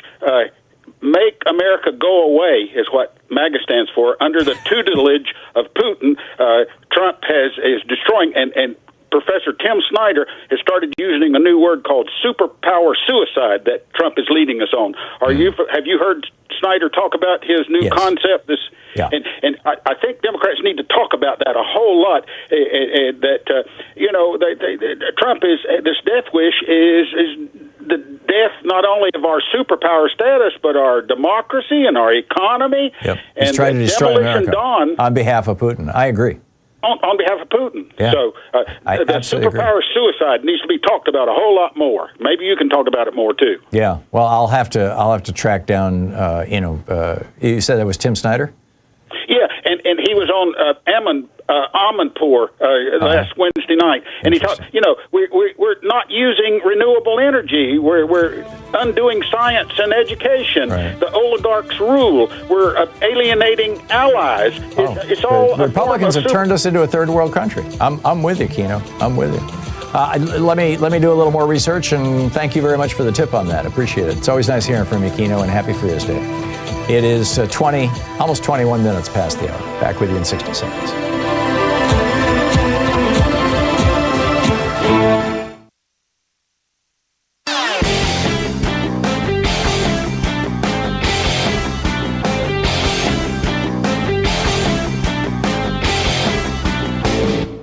Change starts with you. You can be calling your Democratic or Republican representatives to let them know what you think by calling 202-224-3121. It's the Capitol switchboard. It'll get you right through to them. So a lot of people are wondering, why is it in America that we can't have nice things? Why don't we have, the same things every other democracy has? Every other democracy in the world has a national health care system of some form, and everybody is covered. We don't. We've got 27 million uninsured people and over 100 million underinsured people. Why is that? Why is it that every other country in the world offers college education very inexpensively, if not for free, and for here you go to debt? Why is it that we've got our public schools crumbling and other countries are doing well? Why is it that we've got Medicare being taken apart by this Medicare Advantage scam and nobody will do anything about it? Well, it turns out the reason why it boils down to one thing, one Supreme Court decision, Citizens United, legalizing the bribery of our politicians. There's a whole rant about this over at HartmannReport.com. I think you're going to find it very, very useful. Check it out. That discount. 22 minutes past the hour. Picking up your calls here. Bill in St. Helens, Oregon. Hey, Bill, what's up? Hey, Tom. I'm going to try and describe this so you get where I'm coming from. So I call my congressman, I call my representatives, and I'm like, why aren't you calling out the entire Republican Congress? Why aren't the Republicans calling out Trump? Why is nobody calling out the actions of the Supreme Court? And it all comes down to a question of legitimacy. And I looked it up. It's called performative legitimacy. Basically, everybody's pretending that what everybody else is doing is legitimate because the minute they attack the legitimacy of any branch, all branches become open to attack, and the whole thing collapses on itself. I'm kind of making my point. So my question is, how long is this sustainable? How long can we go along with this facade that nobody's doing anything wrong, even though everybody's doing stuff wrong, but nobody will call anybody? In other words, I asked Merkley, I said, why aren't you literally putting in articles of impeachment into every member of Republican member of the House? And he's, that's never going to happen. Why aren't you just publicly going up on the Senate floor? The Senate. Why aren't you going up on the Senate floor and saying the Republican Party is illegitimate? They're basically engaging in seditious acts by refusing to hold Trump. Nobody publicly calls anybody out. And this is, like I say, this is performative. It's maintaining a fiction that our system is legitimate when everybody in it understands that it is not. This can't go on forever. At some point, it's going to collapse. I'm just curious what your thoughts are on this. I would argue, Bill, that we were in a very similar position in the late 1920s. And you had 3 consecutive Republican administrations that had embraced what today we would call Reaganism, I suppose. Massive. When Harding came into office in 1921, when he was sworn into office in March of 1921, the income tax rate was 90%, the top income tax rate on wealthy people. Harding came in and he dropped that down to 25%. When he came into office, there were actually some fairly strong laws that had been put into place by Presidents Roosevelt and Taft before him, and even Grover Cleveland back in the 1880s, that regulated business. And Harding had 2 campaign slogans. One was called a return to normalcy, which meant lowering the tax rate. And the other was more business in government, less government in business. In other words, deregulate and privatize. And those were the marching orders. That was the mantra of 3 consecutive Republican administrations, the Harding, the Coolidge, and the Hoover administrations. And the stock market went up, and it looked like good times were rolling, although they were literally killing people who were trying to unionize workers and things like that. And then in October of 1929, it all came unraveled. And it came unraveled because of what you're describing. everybody realized that the system wasn't legitimate anymore, that it had been gamed by the very, very rich. And that produced what we call the Republican Great Depression. And I'm fully expecting that to repeat itself, Bill. I'm not sure that it'll be as bad as it was back then, but I think it's going to be. I think it's going to get tough. I think you hit my point. It's unsustainable. We can't keep playing this game that everything's okay when everything's clearly not okay. Okay. And the good news, the good news is, if my analysis, and by the way, it's not just my analysis. This is also the premise that underlies books like The Fourth Turning by Strauss and Howe. Or Peter Turchin's work on these 40-year cycles, the Clio dynamics, he calls it. The good news is that those crashes wake everybody the hell up and basically reboot the system. And then out of that reboot, you get a progressive populist dynamic that produces the New Deal in 1933 rather, and produces the Great Society in 1965. And and I think that's going to happen again. I really do. I'm as much as I'm concerned about how much damage all this is going to do and how many people are going to be hurt by it. I mean, that's already happening. That's an ongoing thing and has been for the 45 years that we've been living under Reaganomics. I am optimistic about where the future is going to go. Bill, thanks for the call. Thank you, Tom. Yeah, good talking to you. 27 minutes past the hour. We'll be right back.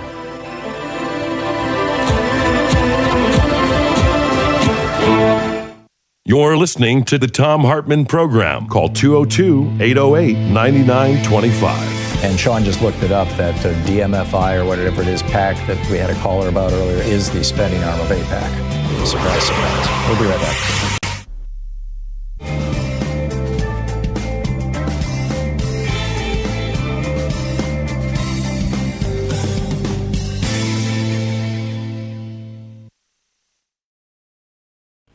Trump drains America's arsenal on Iran. Eric pockets $24 million in a Pentagon grift. EPA hunts abortion pills in your tap. GOP craters, housing frozen, and astronaut sleeps blissfully. Good morning. This is the Commonwealth Report. News for the public, not the powerful. Sign up at commonwealthreport.news. Did Trump just empty America's missile arsenal on Iran? 2 months into Donald Trump's war on Iran, the Pentagon is running on fumes. The military has fired off more than 1,000 Tomahawk cruise missiles, roughly 10 times the number we buy each year. We've burned through around 1,100 long-range stealth cruise missiles built for war with China, close to our entire remaining stockpile. More than 1,200 Patriot interceptors are gone. Up to half of our THAAD interceptors are used. We're yanking missiles from South Korea and bombs from Europe just to feed this war. Pentagon officials say we spent $5.6 billion in munitions in the first 2 days alone. Senator Jack Reed says it could take years to rebuild. Trump started this war without Congress. He's handed China and Russia a gift, and working Americans will pay the bill. Is the Pentagon's new cash machine for Trump's kids? It's absurd. It's disgusting. And they're bragging on Fox. Eric Trump went on Marita Bartiromo's show Thursday to boast that his robotics company, Foundation Future Industries, just landed a $24 million Pentagon contract. A son of a president who's never worked a day in defense or robotics, suddenly rolling in Pentagon cash. This comes on top of $620 million Pentagon loan that went to a rare earth company backed by Don Jr.'s venture fund. Elizabeth Warren calls it corruption in plain sight. Ilhan Omar calls them the most corrupt first family of all time. A professor at St. Andrews said the U.S. government is now one of the most corrupt governments on earth. American kids are dying in Iran. Trump's kids are cashing in. This is banana republic stuff, and Republicans in Congress say nothing. Why is Trump's EPA hunting abortion pills in your drinking water? Lee Zeldin's EPA just told states to start testing drinking water for abortion pills and birth control pills.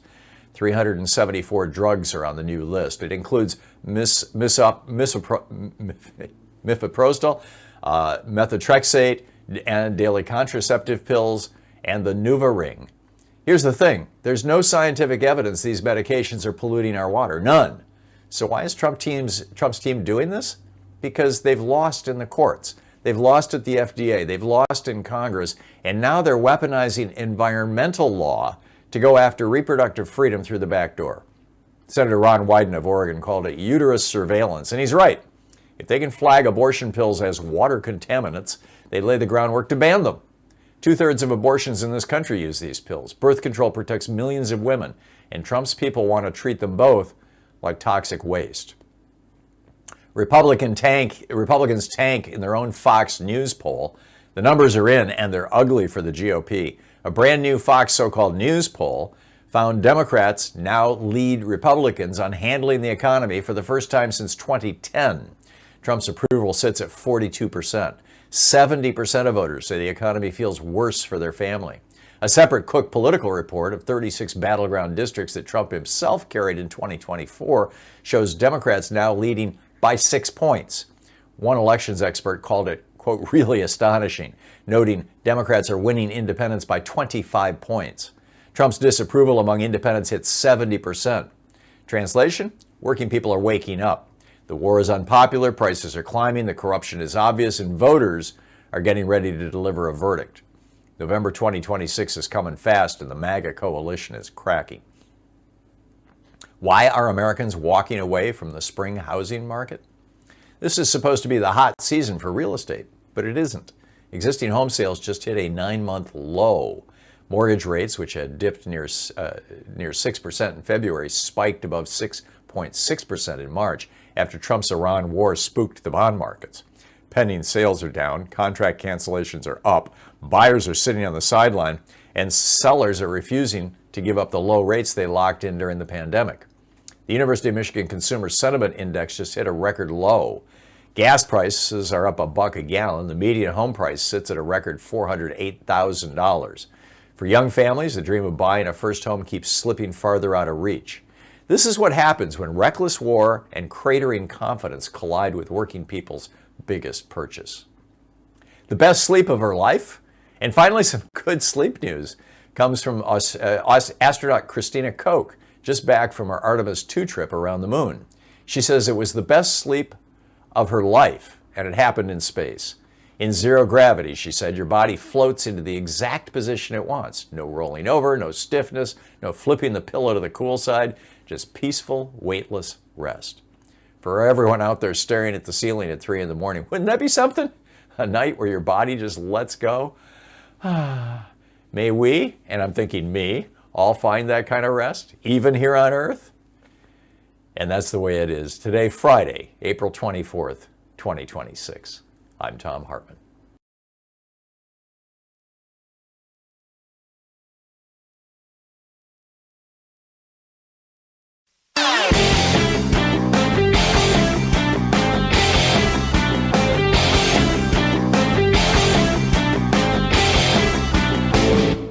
Share the Thom Hartmann program with your friends. Our podcast, The Hartmann Report, is absolutely free and available wherever fine podcasts are available. And the entire 3-hour podcast is available over at thomhartmann.com.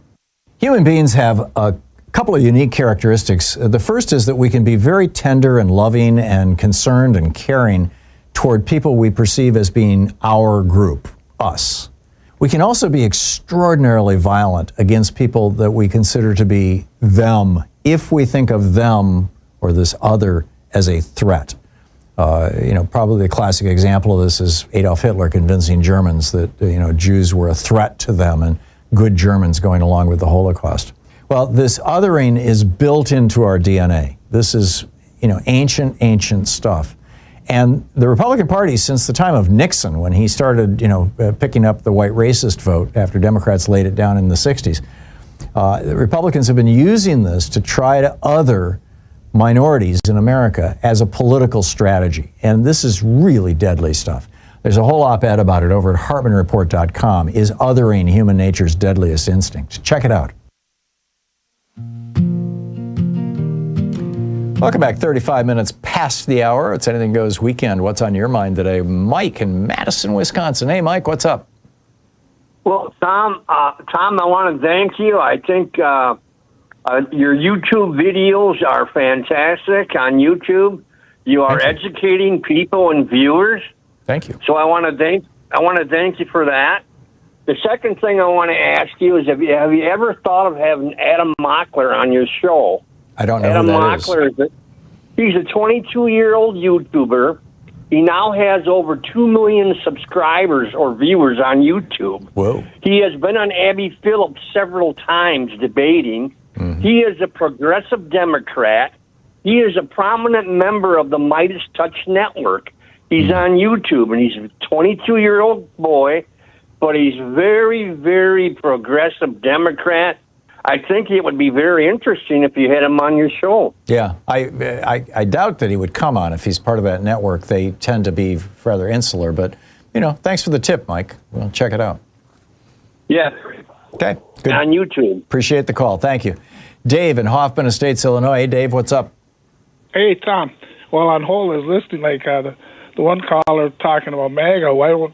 Wouldn't it mean make America gullible again? Yeah, well, I don't. They didn't make America. They took advantage of gullibility, but yeah, I think make America go away actually is that's really good too. Yeah, pretty solid. Then you were talking about drones with another one. Well, remember when there was a TV show called Person of Interest back about 15 years ago, where they had like cameras all over, and the one guy was just. And back then, they even had like advanced AI back then. Mm-hmm. Yeah, I remember that vaguely. It's yeah. I think but I just kind of made me think about that when you were talking about the drones. But you were calling about earlier in the week. They had that out of Reuters. There was that story about this in a photo on where this Israeli soldiers desecrating the crucifix in South Lebanon. Mm-hmm. And that photo that emerged online over the weekend showed a soldier taking a blunt side of an axe to a fallen sculpture of Jesus on the cross. What surprised me about that, Dave, is that those same soldiers killed a number of human beings. Nobody was objecting to that. They were objecting to his, taking an axe to a Jesus statue. And I thought that was, that in and of itself is not a good thing, but, it just kind of surprised me. And we give, like, from I was reading in the thing, and they claim that we're giving like $10.2 million a day to Israel to support well, we give them $3 billion a year. That came out of the Camp David Accords, and so they have a national health care system where everybody gets free health care. And, of course, we can't afford it, according to Republicans. Like someone will say, no more money or no more weapons to Israel and AIPAC out of the U.S. now. Yeah. And that, but and today, like we talked earlier in the week, today is the anniversary of 1980 when the U.S. launched that Operation Eagle Claw, that unsuccessful attempt to free those 50 when Jimmy Carter tried to free the hostages. Yeah. Yeah, and that resulted in the deaths of 8 U.S. service members. Yeah. So, yeah. I remember it well. It was so real do I. tragedy. I was in service at the time, and we had just got back a couple months earlier from Korea from an exercises, and then they had us on a red alert. Geez. And what we didn't know at that time was that the reason the hostages were still being held, because they originally were going to take them and then immediately release them, was because the Reagan campaign had reached out to them and said, hang on to those hostages so it screws Jimmy Carter, and if we get elected president, we will sell you weapons illegally. And they continued selling those weapons right up until '86 when they got busted. That was the whole Iran-Contra thing. Wasn't that the other hero of the right, Ollie North? Ollie North, yeah. He was in charge of moving the weapons and the money around. I wonder what the fellow Marines thought about their brethren doing that. Yeah, I don't know. He's a big shot on Fox News now. It's like they take care of their own. Dave, I got to move along, but thank you for the call. Thanks, Tom. Have a good week and be well. Thanks, you too. Nate in Detroit, Michigan. Hey, Nate, what's on your mind this morning? Hey, Tom, this afternoon, I guess, now in Detroit. Right, yeah. Well, I was thinking we'd switch it up and get away from some of the doom and gloom. And I have something that I actually get to disagree with you about. This is way back. This was before the 24 election, if you can believe this. I don't know if you brought this up or this was something that was organically brought up by a caller, but you talked about the younger Dryas and what you felt the lesson was that we could, point to or learn from. And you pointed to the Atlantic conveyor, which is legitimate, and that's obviously something that would affect us today. But the younger Dryas, all the way down to the Ohio Valley, the top third of the world was capped by a 2-mile high ice sheet. if that thing was hit by a comet, the amount of water and energy that would have been coming off of that thing. I mean, I've had it described to me as the floods that were coming off of those glacial, glacial lakes. It would be like putting every river on Earth through a single channel. Yeah, like, it formed the Great Lakes. I mean, when the it gave us our current coastlines. Like our world was shaped by the end of it. So we need to be looking at the sky. In Göbekli Tepe, there's a panel. I think it's called Panel 43, where there's a representation of a human being, a representation of what they would say is the constellation Taurus. Now, the Taurid meteor stream, we pass through that 2 times a year, once in June and once in November. We need to look at the sky because these objects that could hit, I mean, even if it was, they call them like city killers, the amount of damage that something would happen, I mean, it would be beyond. So the good news you wanted to share with us, Nate, is that we need to be worried about asteroids? Well, I mean, honestly, at some point, we're not looking at enough of the sky. Yeah. We're just not. I think we're searching the sky pretty effectively, although I was surprised, what was it, about 2 weeks ago, there was a meteorite that struck someplace that nobody saw coming. And I'm like, wait a minute, nobody saw this thing coming? I mean, it was only about the size of a refrigerator, but still, that can do a lot of damage if it shows up in New York City. Sure. Right. I mean, but if there's one the size of a bus, that's it. Like you're talking about a city would be vaporized. Yeah, it's like a nuclear bomb when it hits. Yeah. No, I got it. Yeah, I mean, I got it. Okay. Nate. All right. Thanks for the good news. Good talking to you. Jay in Columbus, Ohio. Hey, Jay, thanks for listening to WGRN. What's up? Hey, so good to finally get. I've tried a few times, and it's nice to finally get in. Thank you. I would like to go over a couple of quick points. I'll be as brief as possible. There have been certain number of your episodes where I've heard you and the callers go back and forth about what to call Republicans or the party. Mm-hmm. Has anyone come back with repugnant? Yes. Because okay. Sorry, I see it regularly used also over on Democratic Underground. So it's been around for a while, but it's a good one. Great minds think alike, Jay. Just the policies and the proposals, they're repugnant. So, two, I looked up end bribes to try to find Ziggy in Oneida. And Google yields no results for him. I don't know if there's a way that you can tell me to get in touch with him, or am I searching the wrong titles? Yeah, endbribes.com is Ziggy's website. Okay. Actually, it says end the bribe system is what it remaps to. But if you type in endbribes.com, it will take that and then it flips you to endthebribesystem.com. Okay.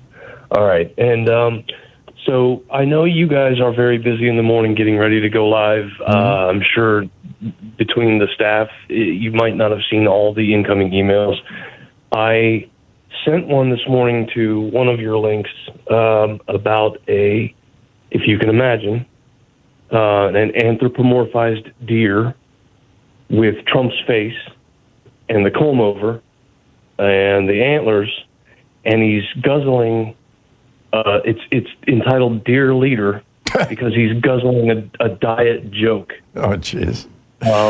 Check that. Yeah, it probably hit my spam folder because anything having to do with politics ends up in my spam folder. But that's cool. Jay, thank you. Thanks for the call. And yeah, Republicans are it's absolutely perfect. Thank you, Jay. And have a great weekend. I'll pick up more of your phone calls here on the other side of this break. Stay with us. It's the Thom Hartmann Program, the place where despair is not an option.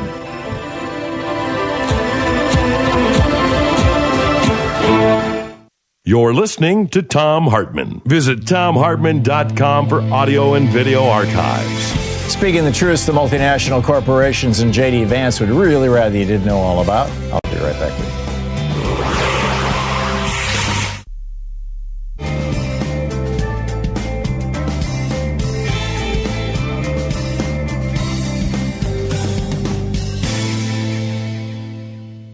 Welcome back. Tom in Media, Pennsylvania. Hey, Tom, what's on your mind today? Hey, yeah, I looked at your article on the Daily Cause, and it was kind of depressing that you said that the middle class is only 42% of this country. Yeah. Well, there's 43. different people have different numbers, but the two numbers that are most frequently cited are 43 and 45%. Yeah. Okay, well, I go by the gold standard, which is the Pew family and the Kaiser Foundation.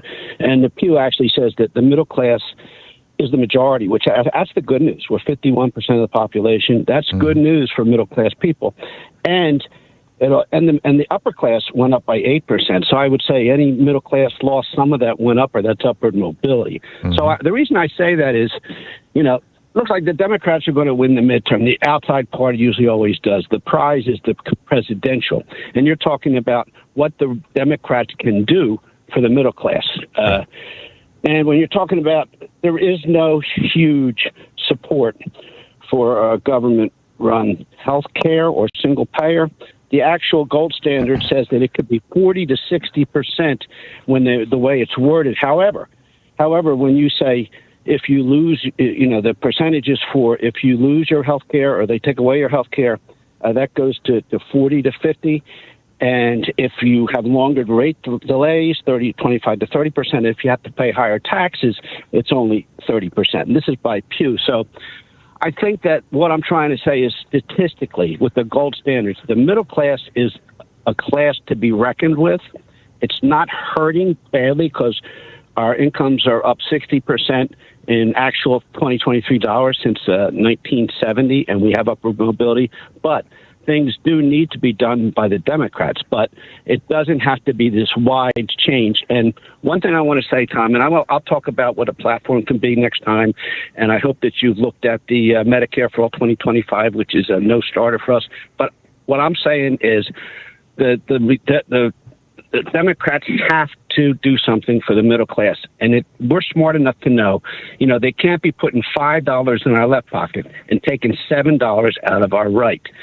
And there are things that we want, and I'll tell you, and there are things that can be done. But the middle class is not 42, 43%. That's the Pew standard for in Philadelphia. Maybe that was just done. But in the country, it's 51, 52. We're the majority. We do not want single-payer health care if it costs more or they take away our medicine.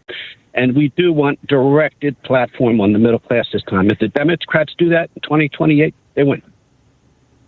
So what is the directed platform for the middle class, Tom?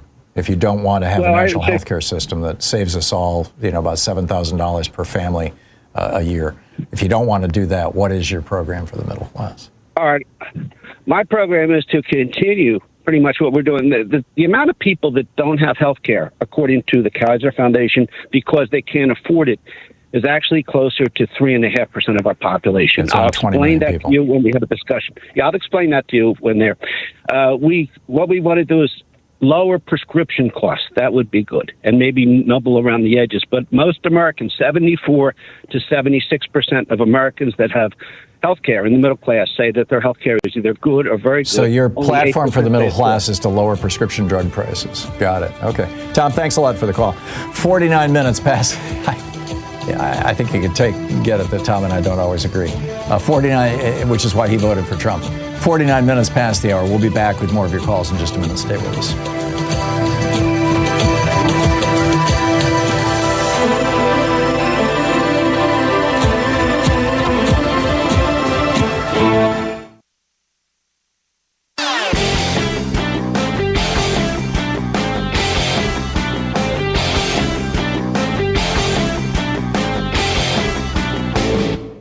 Hey, thanks so much for sharing our program and for reaching out to our stations and sponsors and letting them know that you're listening. It really means a lot to us. Welcome back. 49 minutes past the hour. Picking up your calls here. Letty in San Antonio. Hey, Letty, what's up? How's Texas? Oh, hi. Well, cloudy, actually, which is nice, considering it's always hot and dry. We've had rain. But thanks for asking. But I wanted to mention, I use an app that tells me what I'm getting in my mail. Okay, the USPS, your postal mail. Yeah, I get an email from them every day with that. Yeah, and so if you look back, if you have it, on the 16th of April, there always have an ad, connected to it, and this one is an ad. It says "Make an Impact" from the U.S. Postal Inspection Service. Right. They were hiring for a week. That's right. They're recruiting. Past. Yeah. Yeah, but it says U.S. Postal Inspector, Police, Federal Agent, and it looks like he's wearing like a bulletproof vest. But I did not look up the website. So. What is this? Well, nobody's really sure. The Postal Service has always had its own police department. It's a federal crime to tamper with the mail. Not only do they look for people who are like stealing out of mailboxes and stuff like that, but they also look for corrupt mailmen and women, who might be lifting the stuff that's coming through the mail. And that's always been around.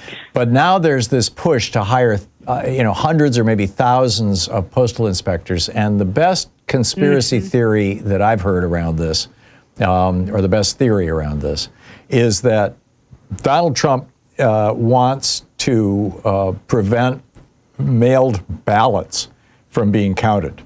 And he wants to use these postal inspectors to police the mail-in ballots and, prosecute people who, in that 2000 Mules movie, they've got this guy, a black guy putting 2 ballots into a drop box, and they're saying, see, he's stuffing the box. Well, one was for him and one was for his wife.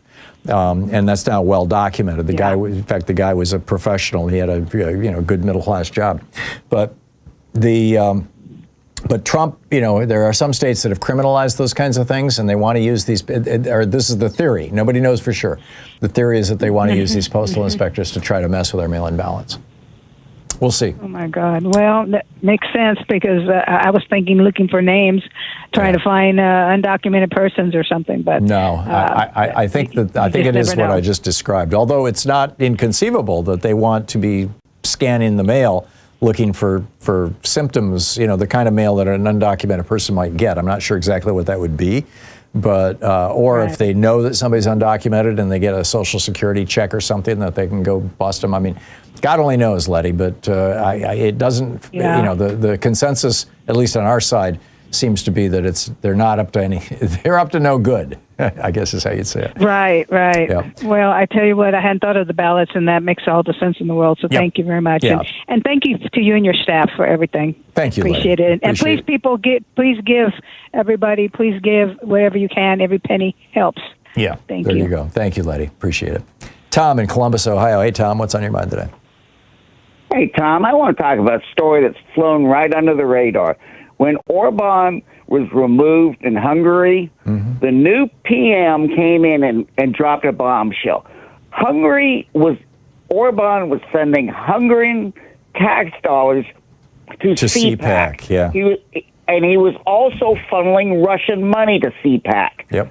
And what's insidious behind that is Russia is working to weaken America. And the best way to weaken America is feed the right wing. Yep. And CPAC trades in just bull. Yeah, blank and there was also that little mini scandal from about 3, 4, 5 years ago, where they discovered that a large handful of some of the very most popular right-wing podcasters were getting as much as $100,000 a month from Russia. So they're filling up. I've got a good friend I love dearly, known in college. I can't barely talk to anymore because he believes this Russian-produced garbage that men in America are under attack. Yeah. And Viktor Orban sold that. Yep. But CPAC also sold Hillary's emails, blankety blank blank. But this just went right. It was gone within a day. I know. There's just so many scandals. There's so much corruption. There's so much going on. This is what Steve Bannon meant when he said, flood the zone with the S word. Yeah, but it's illegal for foreign countries to interfere and spend money in American politics. Actually, it's not. Citizens United in 2010 legalized foreign money coming into the United States into our politics. Oh. So, in fact, that was part of John Paul Stevens' dissent. He said, under this ruling, Tokyo Rose could have been could have been subsidized, it could have been subsidizing American propaganda operations back during World War II. Hey, Tom, if I had a radio show, I'd invite Malcolm Nance on to talk about this. Oh, Malcolm's on our program fairly regularly. I agree. We need to get him back on more often. I love Malcolm. He's a good guy. He's a smart guy. Orban and CPAC. There you go. Okay, thanks a lot, Tom. Vivian in Lynchburg, Tennessee. Hey, Vivian, what's on your mind today? Hey, Tom. Thanks for taking my call. Sure. I just wanted to ask you. I've been following this deal. Do you think Trump really wants the war to end because he and his family are making so much money on it? And I saw Eric waving a $24 million contract he had with the Pentagon. Yep. And so it just made me think, well, maybe they don't even want it. And, of course, he's flipping and flopping every day what he's going to do. Yeah. And the second part of my question to you, Tom, is about Trump says Cuba's going to be next. Yep. And I haven't heard anybody in Congress, either party, even mention the, word not so fast. Oh, the Democrats are outspoken and concerned about that, Vivian. And with regard to Donald Trump wanting to end the war in Iran, I think he does. I think he's realized that it's hurting him, and he's trying to figure out how to get out. But the problem is his ego. So, he's got to, he can't admit defeat. And so he's got to figure out a way to try to say that he won the war. And the Iranians aren't going to let that happen. I mean, the Venezuelans rolled over. Trump thought that the Iranians would too. And he's pretty sure that the Cubans will roll over. But, we'll see. He might be surprised there too. Vivian, great questions. But you did. Go ahead. Yeah, I was just going to say, but you have heard the Democrats. I hadn't even heard them mention it. So that's why I wanted to ask you. There's some Democrats who are very alarmed about the plans for Cuba. Very alarmed. Thank you, Vivian, for the call. And thanks for watching us there in Tennessee. We'll be right back. You're listening to Thom Hartmann.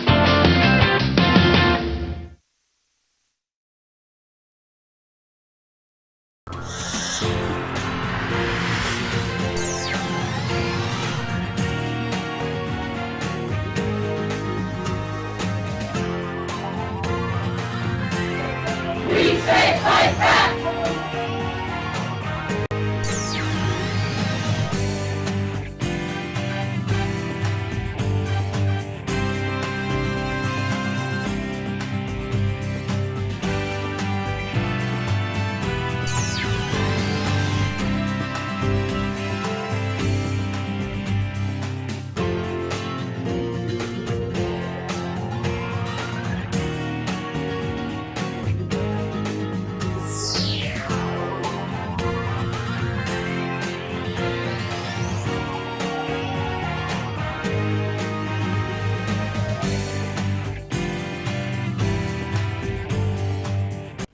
Trump drains America's arsenal in Iran.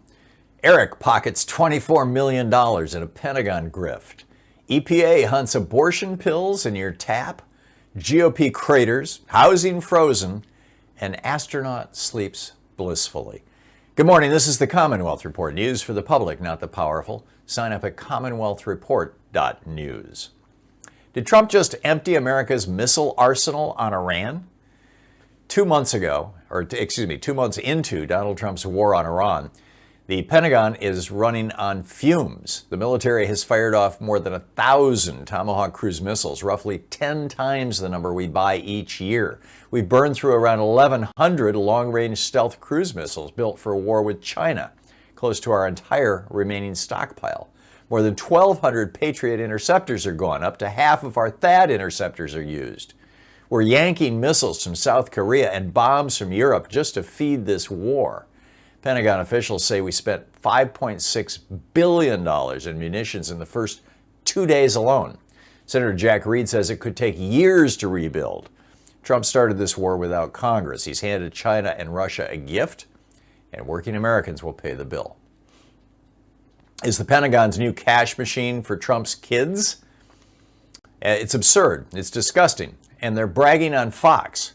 Eric Trump went on Marita Bartiromo's show Thursday to boast that his robotics company, Foundation Future Industries, just landed a $24 million Pentagon contract. A son of a president who's never worked a day in defense or robotics, suddenly rolling in Pentagon cash. This comes on top of $620 million Pentagon loan that went to a rare earth company backed by Don Jr.'s venture fund. Elizabeth Warren calls it corruption in plain sight. Ilhan Omar calls them the most corrupt first family of all time. A professor at St. Andrews said the U.S. government is now one of the most corrupt governments on earth. American kids are dying in Iran. Trump's kids are cashing in. This is banana republic stuff, and Republicans in Congress say nothing. Why is Trump's EPA hunting abortion pills in your drinking water?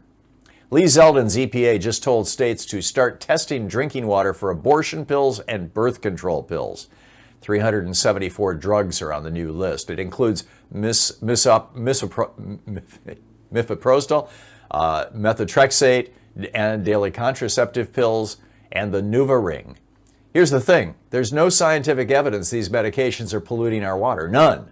So why is Trump's team doing this? Because they've lost in the courts. They've lost at the FDA. They've lost in Congress. And now they're weaponizing environmental law to go after reproductive freedom through the back door. Senator Ron Wyden of Oregon called it uterus surveillance. And he's right. If they can flag abortion pills as water contaminants, they lay the groundwork to ban them. 2/3 of abortions in this country use these pills. Birth control protects millions of women, and Trump's people want to treat them both like toxic waste. Republicans tank in their own Fox News poll.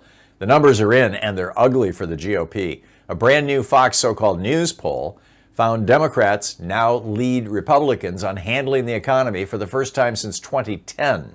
Trump's approval sits at 42%. 70% of voters say the economy feels worse for their family. A separate Cook political report of 36 battleground districts that Trump himself carried in 2024 shows Democrats now leading by 6 points. One elections expert called it, quote, really astonishing, noting Democrats are winning independents by 25 points. Trump's disapproval among independents hit 70%. Translation? Working people are waking up. The war is unpopular, prices are climbing, the corruption is obvious, and voters are getting ready to deliver a verdict. November 2026 is coming fast, and the MAGA coalition is cracking. Why are Americans walking away from the spring housing market? This is supposed to be the hot season for real estate, but it isn't. Existing home sales just hit a 9-month low. Mortgage rates, which had dipped near 6% in February, spiked above 6.6% in March after Trump's Iran war spooked the bond markets. Pending sales are down, contract cancellations are up, buyers are sitting on the sideline, and sellers are refusing to give up the low rates they locked in during the pandemic. The University of Michigan Consumer Sentiment Index just hit a record low. Gas prices are up $1 a gallon. The median home price sits at a record $408,000. For young families, the dream of buying a first home keeps slipping farther out of reach. This is what happens when reckless war and cratering confidence collide with working people's biggest purchase. The best sleep of her life? And finally, some good sleep news comes from astronaut Christina Koch, just back from her Artemis II trip around the moon. She says it was the best sleep of her life, and it happened in space. In zero gravity, she said, your body floats into the exact position it wants. No rolling over, no stiffness, no flipping the pillow to the cool side, just peaceful, weightless rest. For everyone out there staring at the ceiling at 3 in the morning, wouldn't that be something? A night where your body just lets go? May we, and I'm thinking me, all find that kind of rest, even here on Earth? And that's the way it is today, Friday, April 24th, 2026. I'm Thom Hartmann.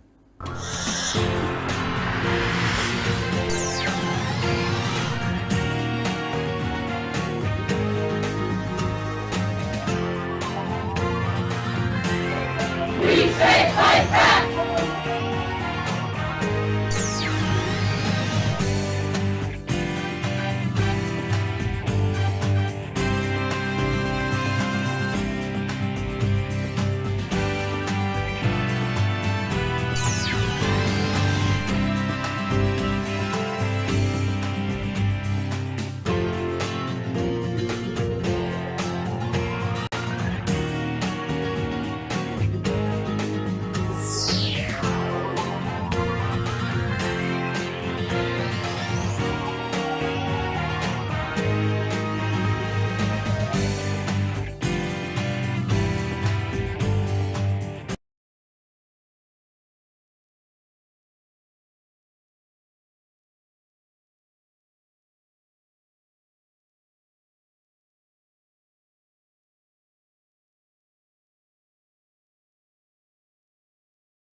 is the Thom Hartmann Program.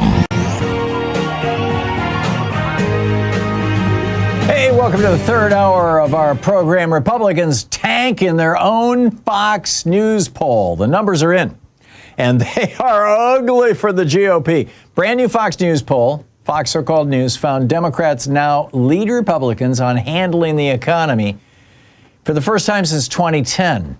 Trump's approval sits at 42%. 70% of voters say the economy feels worse for their family.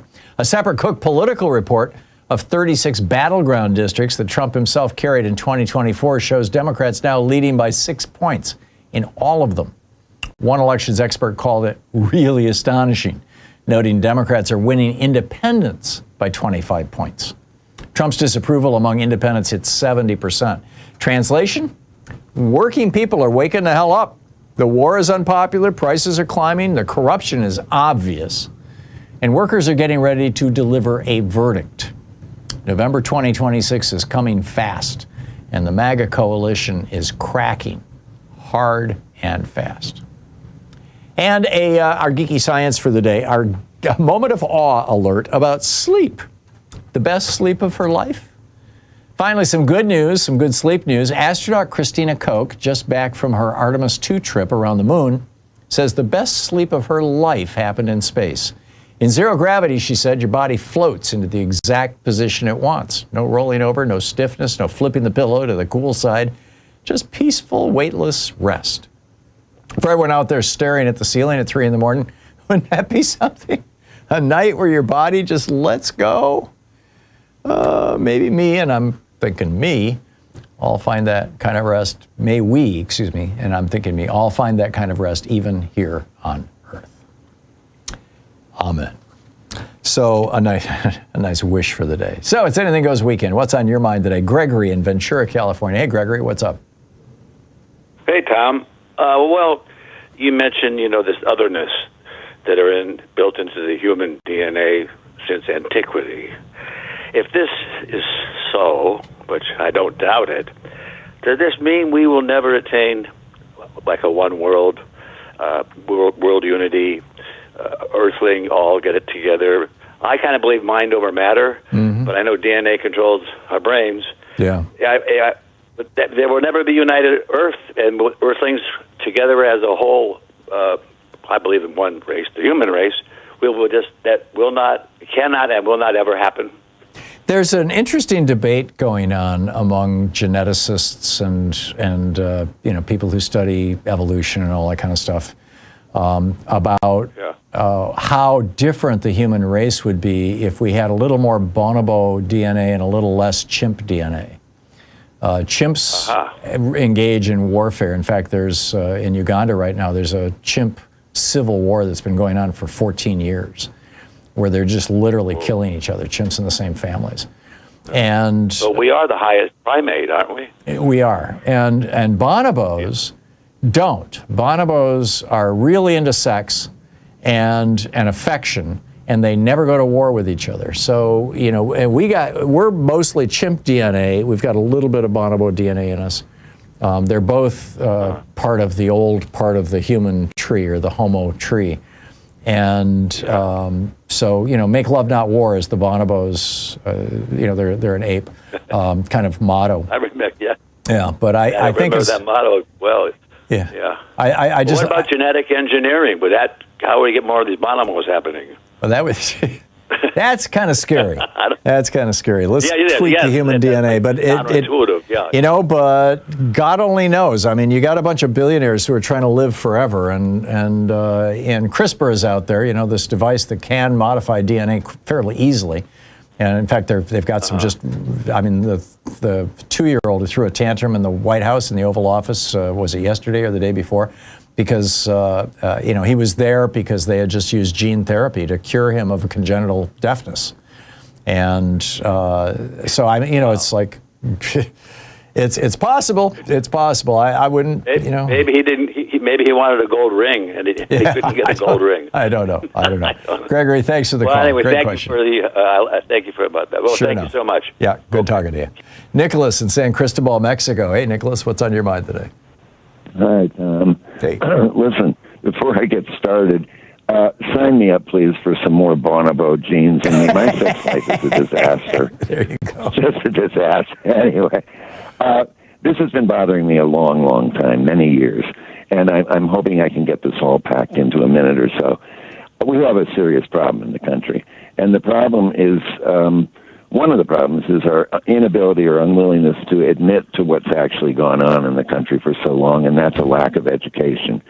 That recent study that was released about 2, maybe even 3 months ago, it indicated something that I thought was absolutely beyond tragic. The average American is spending 4.5 minutes per week on political news, whether it's local, state, federal, or international. 4.5 minutes.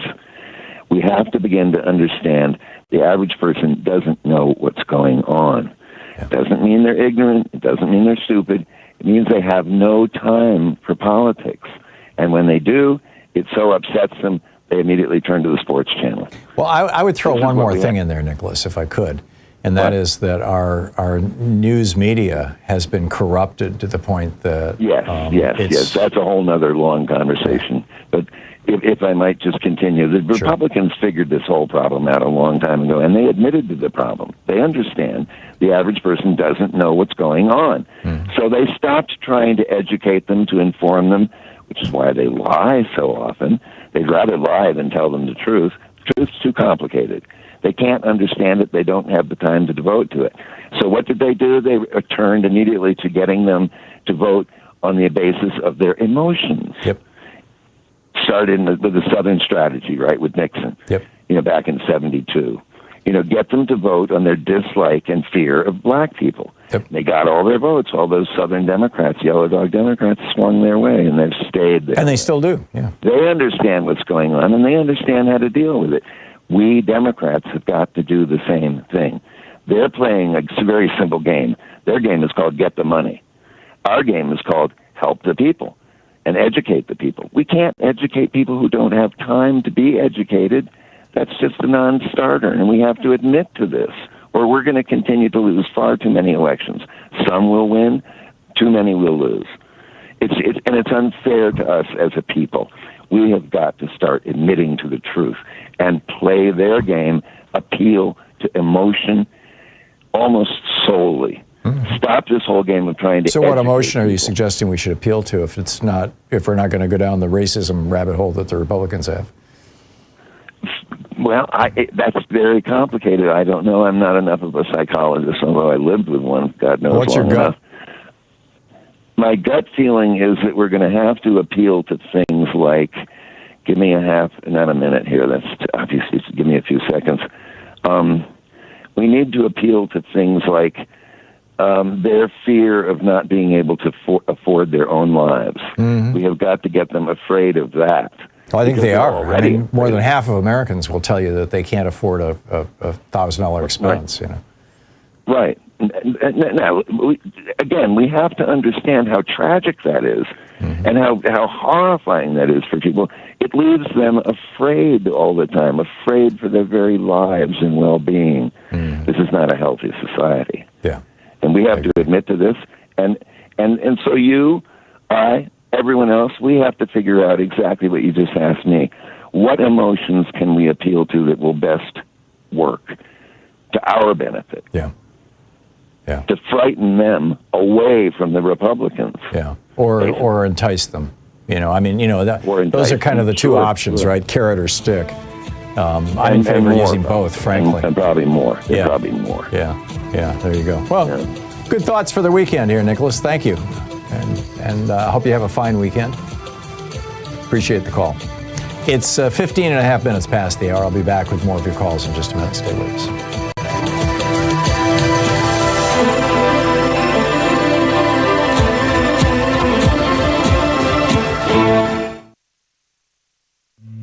This is the Thom Hartmann Program. It's the place where smart people get their news. We'll be right back with your calls.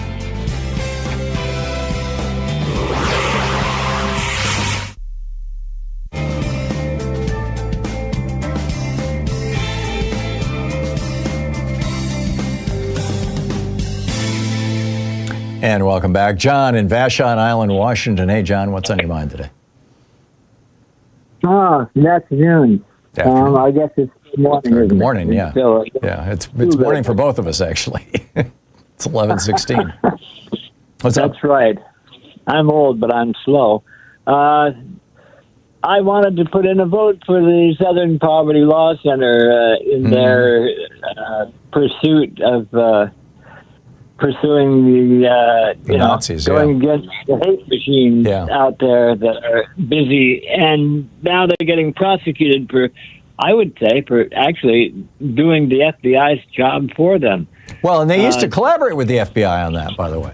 I went over to their website yesterday and kicked $100 at their way. I encourage anybody who's watching who's got a little bit of disposable money, whether it's $10 or $1,000 or whatever you like, to go to the Southern Poverty Law Center and make a donation. There's a big donate button right on their homepage.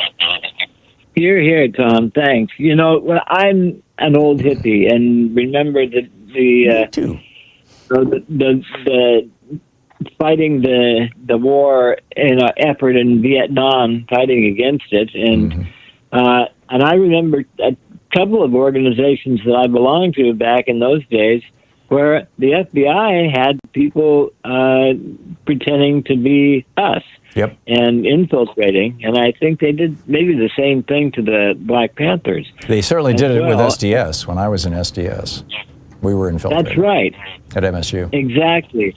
And essentially, if they were willing to infiltrate left-wing or progressive organizations, that they've never been apparently interested in pursuing that same strategy with, like, the Ku Klux Klan or the Three Percenters. There have been times that right-wing organizations have been infiltrated and spied on by the FBI, and typically it's during Democratic administrations because the Republicans tend to embrace those groups. John, I got to move along, but thanks for bringing that up. It's important stuff. Wendy in Tacoma. Hey, Wendy, what's on your mind today? Hey, so I wanted to add something to your discussion about bonobos. Yeah, I mean, it's not just the DNA. They are operating under a matriarchal cooperative system rather than a hierarchical patriarchal system, which is what the chimpanzees operate under. And I think that's far more key, than the actual DNA of it. Well, that is defined by DNA, is it not? I don't know. I mean, how would you know if is it their DNA that causes them to form a matriarchal cooperative society? That's the best guess, rather than that, although we don't know how complex their communication system is, but it's unlikely, I think, that a culture has been, that has sustained itself for millions of years, a chimp culture, a bonobo culture, is largely culturally transmitted, as opposed to, in their DNA.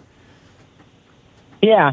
DNA controls a lot of behaviors. I mean, we call them instinct, right? It really does. It really does. Hormones control a lot of behaviors too. Well, there's also temperament. I mean, I saw this, as the parent of 3 children, really made it vivid. Every single one of my kids, within a week of being born, you get a sense of their temperament, and it doesn't change. Oh, definitely. I mean, my kids are in their 40s and 50s now, and they're the same as they were when they were 1 and 2 and 3 years old. That's kids DNA. Are so interesting because their memories can be so different. They all have different memories of the exact same event. That's right. That's true. Wendy, thank you for the call. Nice to hear from you. We'll be right back with more of your calls in just a second. Stay with us.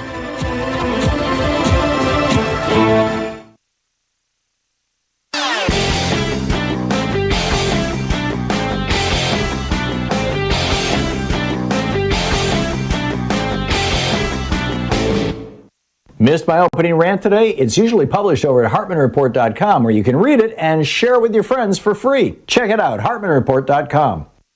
So Richard Nixon was a crook, but not a lot of Americans knew that in 1960.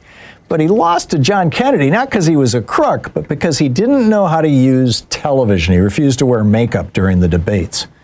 Jack Kennedy understood television, and it was why he was so, widely popular.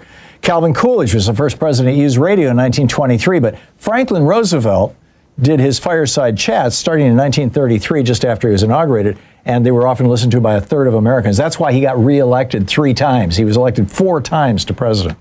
If Joe Biden had done the same thing during his 4 years, reaching all the American people every week, using social media, the new media, because that was radio and television back in the day, he would be in the White House right now, or Kamala Harris. There's a whole article about this, how Democrats need to get with the plan. They need to figure out how to use social media and get some charismatic candidates out there. Over at HartmannReport.com is titled Democrats' Fatal Flaw. Check it out. Welcome back. 21 minutes past the hour. Picking up your calls here. Charlie in Willits, California. Hey, Charlie, what's on your mind today? Good morning, Tom. Hey, Charlie. Hey, I love your new short update that you do on the news. Oh, the little newscast at the top and bottom of the hour. Thank you. Yes, I love it. Louise writes those, and I read them. Words. Great. She does a great job. I really like it. Yeah, I've got some new words for you. Mm-hmm. I don't call him Donald Trump anymore. It's Donald Trumpstein. Why? And that way we just never forget. And it is also Jeffrey Trumpstein. They are married forever. Oh, as in Epstein. I get it. Yes. Yeah, I would be wary of that, because it sounds like you're trying to Judaize his name, and then you come across as an anti-Semite. But I understand what you're saying, Charlie. I get it. Well, I just don't want them to be separated. I want to bring it up every single time I talk about him. Yeah. That's what we need to know. Yeah. The other thing is, I've never really been quite satisfied with the word projection. It always sounds kind of like intellectual and sort of like, oh, you're imagining something. So I call it confessuzation, because everything he accuses somebody of is a confession. That's exactly what they are doing. The Republicans do it. So it's either confessuzation or accusation. I haven't decided. I like those, Charlie. It was Goebbels who said, always accuse your enemy of that of which you do. Exactly. And that's what's going on. That's exactly what the Republicans do every time they accuse, the elections are rigged. Or something. Yeah. Yep. It's exactly what they're doing. So it's an accusation. Yeah, there you go. Okay, good ones, Charlie. Confessuzation. Good ones. All right. Well, anyway, let's get Trumpstein out of there. Okay. All right. Good talking to you, Charlie. Thank you. Steve in Chicago. Hey, Steve, what's on your mind today? I wanted to make a plea to your listeners. Obviously, all of us are frustrated that the Democrats don't do more and don't do exactly what we would want them to do or the way they do it. But I would ask, when you get time on a national radio program to reach people that you're never going to meet personally, try to also focus on the good things that the Democrats are doing and what they are speaking out and saying. It's a big reason why when we get to Election Day, you get so many people who go, oh, they're both exactly the same. Even the left-wing radio station says that the Democrats are awful. I'm just going to stay home. I have never said they are all the same, Steve. No, I'm sorry. It's a plea to your listeners. And I platform Democrats every week on this program. You do, but you also, so many of your callers are like, well, they should do this, and why aren't they doing that? That's normal stuff. If you want me to turn this program into happy talk, it ain't going to happen. No, Tom, you're twisting what I'm saying. I'm not saying turn it into happy talk. I'm asking them to, in addition to continuing to reach out to their representatives and speak out for what they want, but to also highlight what they are doing. Okay. All right. Because well, again, we'll work the on impression that. people get is I get it. Democrats are just as bad as Republicans. No, I got it. You already said it. I don't get that impression, but thanks, Steve. Martha in Detroit, Michigan. Hey, Martha, what's on your mind today? Yeah, I'm like, you Martha, just you are on the air. Honey, Hello? No? Okay. Lisa in Trevor, Wisconsin. Hey, Lisa, what's on your mind today? First off, before I get to my topic, I just wanted to address the bonobo situation because I've always heard it pronounced bonobo, and I just double-checked it online, and the phonetic spelling was B-U-H, and then emphasis on the no, so bonobo. So I've been mispronouncing it. Thank you. Bonobo. Yeah, no problem. So anyway, I wanted to go back to the mail delivery because, where you're talking about the potentially hiring more police officers for the mail delivery. And that was set up a red flag to me because I was very concerned when I heard about the case in the end of February, the 24th, I believe it was, where the SCOTUS stood behind the ability for the U.S. Postal Service to intentionally withhold delivery of mail. There was a female tenant of apartment postpone dating it. Yeah. Yeah. So my concern is that this could be a precedent for U.S. postal workers, perhaps the new hires that we were discussing earlier, to intentionally grab ballots that are in Democratic areas and hold on to them until after the election. And I just want people to be aware, and unless they absolutely have to use the mail to deliver their ballots, or unless they have tracking like they do in California, to be very careful about that possibility, because I'm afraid that these guys are going to use any and every means by which they can to throw this election. I think you're right, Lisa. I here in Oregon, I have no choice. We all our elections are 100% by mail. You can use drop boxes, but my answer is just be sure that you mail it a couple of weeks earlier than you normally would. But I get what you're saying. I absolutely do. And it's very concerning. Very concerning. Yeah. Thank you, Lisa. Spot on. Well said. 27 minutes past the hour. It's Anything Goes Weekend. Picking up your calls here. I'll be right back with you. Stay tuned.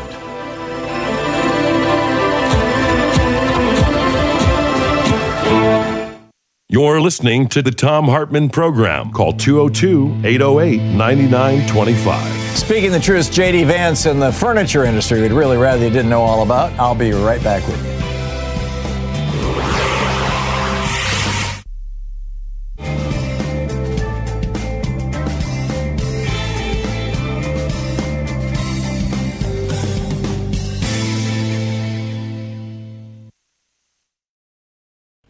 Trump drains America's arsenal in Iran.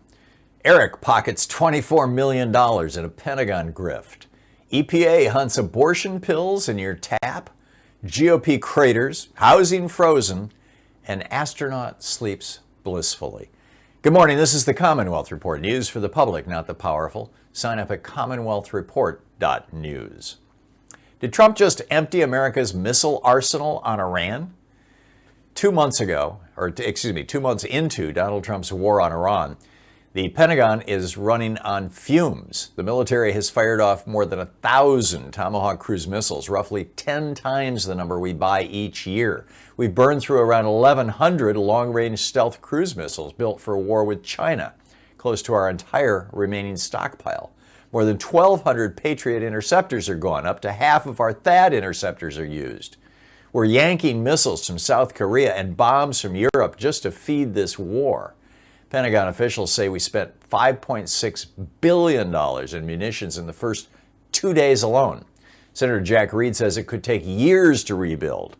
Trump started this war without Congress. He's handed China and Russia a gift, and working Americans will pay the bill. Is the Pentagon's new cash machine for Trump's kids? It's absurd. It's disgusting. And they're bragging on Fox.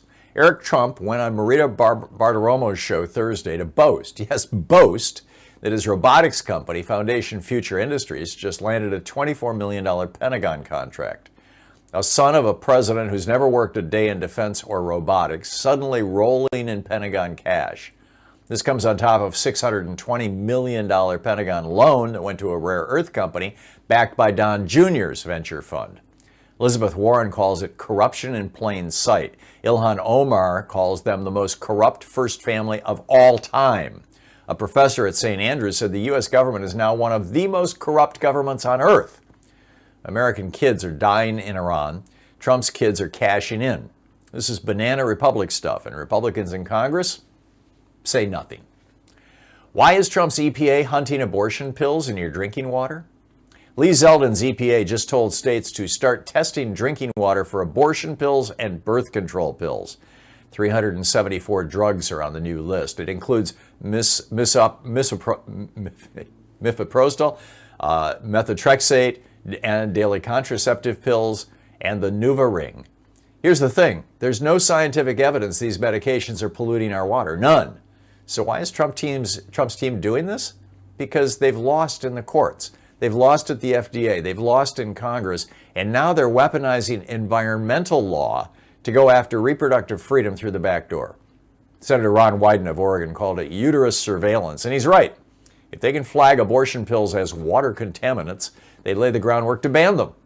2/3 of abortions in this country use these pills. Birth control protects millions of women, and Trump's people want to treat them both like toxic waste. Republicans tank in their own Fox News poll. The numbers are in, and they're ugly for the GOP. A brand new Fox so-called news poll found Democrats now lead Republicans on handling the economy for the first time since 2010. Trump's approval sits at 42%. 70% of voters say the economy feels worse for their family. A separate Cook political report of 36 battleground districts that Trump himself carried in 2024 shows Democrats now leading by 6 points. One elections expert called it, quote, really astonishing, noting Democrats are winning independents by 25 points. Trump's disapproval among independents hit 70%. Translation? Working people are waking up. The war is unpopular, prices are climbing, the corruption is obvious, and voters are getting ready to deliver a verdict. November 2026 is coming fast, and the MAGA coalition is cracking. Why are Americans walking away from the spring housing market? This is supposed to be the hot season for real estate, but it isn't. Existing home sales just hit a 9-month low. Mortgage rates, which had dipped near 6% in February, spiked above 6.6% in March after Trump's Iran war spooked the bond markets. Pending sales are down, contract cancellations are up, buyers are sitting on the sideline, and sellers are refusing to give up the low rates they locked in during the pandemic. The University of Michigan Consumer Sentiment Index just hit a record low. Gas prices are up $1 a gallon. The median home price sits at a record $408,000. For young families, the dream of buying a first home keeps slipping farther out of reach. This is what happens when reckless war and cratering confidence collide with working people's biggest purchase. The best sleep of her life? And finally, some good sleep news comes from astronaut Christina Koch, just back from her Artemis II trip around the moon. She says it was the best sleep of her life, and it happened in space. In zero gravity, she said, your body floats into the exact position it wants. No rolling over, no stiffness, no flipping the pillow to the cool side, just peaceful, weightless rest. For everyone out there staring at the ceiling at 3 in the morning, wouldn't that be something? A night where your body just lets go? May we, and I'm thinking me, all find that kind of rest, even here on Earth? And that's the way it is today, Friday, April 24th, 2026. I'm Thom Hartmann.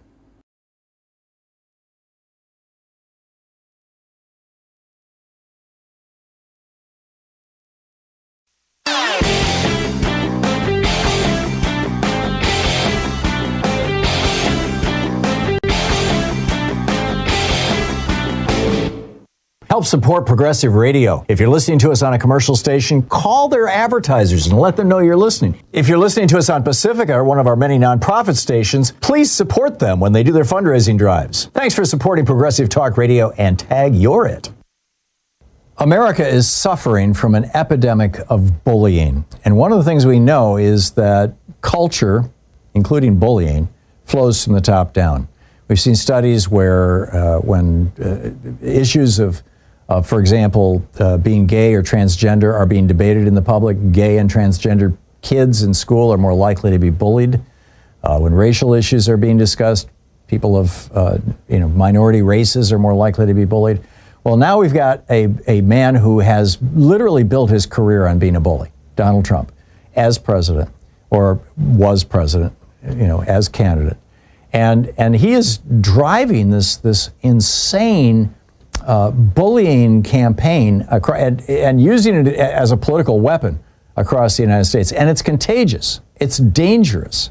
There's an entire article about it over at HartmannReport.com titled America's New Epidemic, a Nation Overrun by Bullies. Check it out.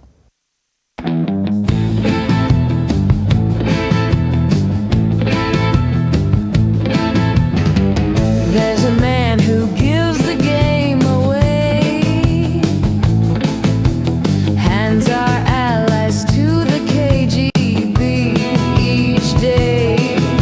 He shrugs off Putin's crimes while cashing in the dimes and laughs as freedom slowly slips away.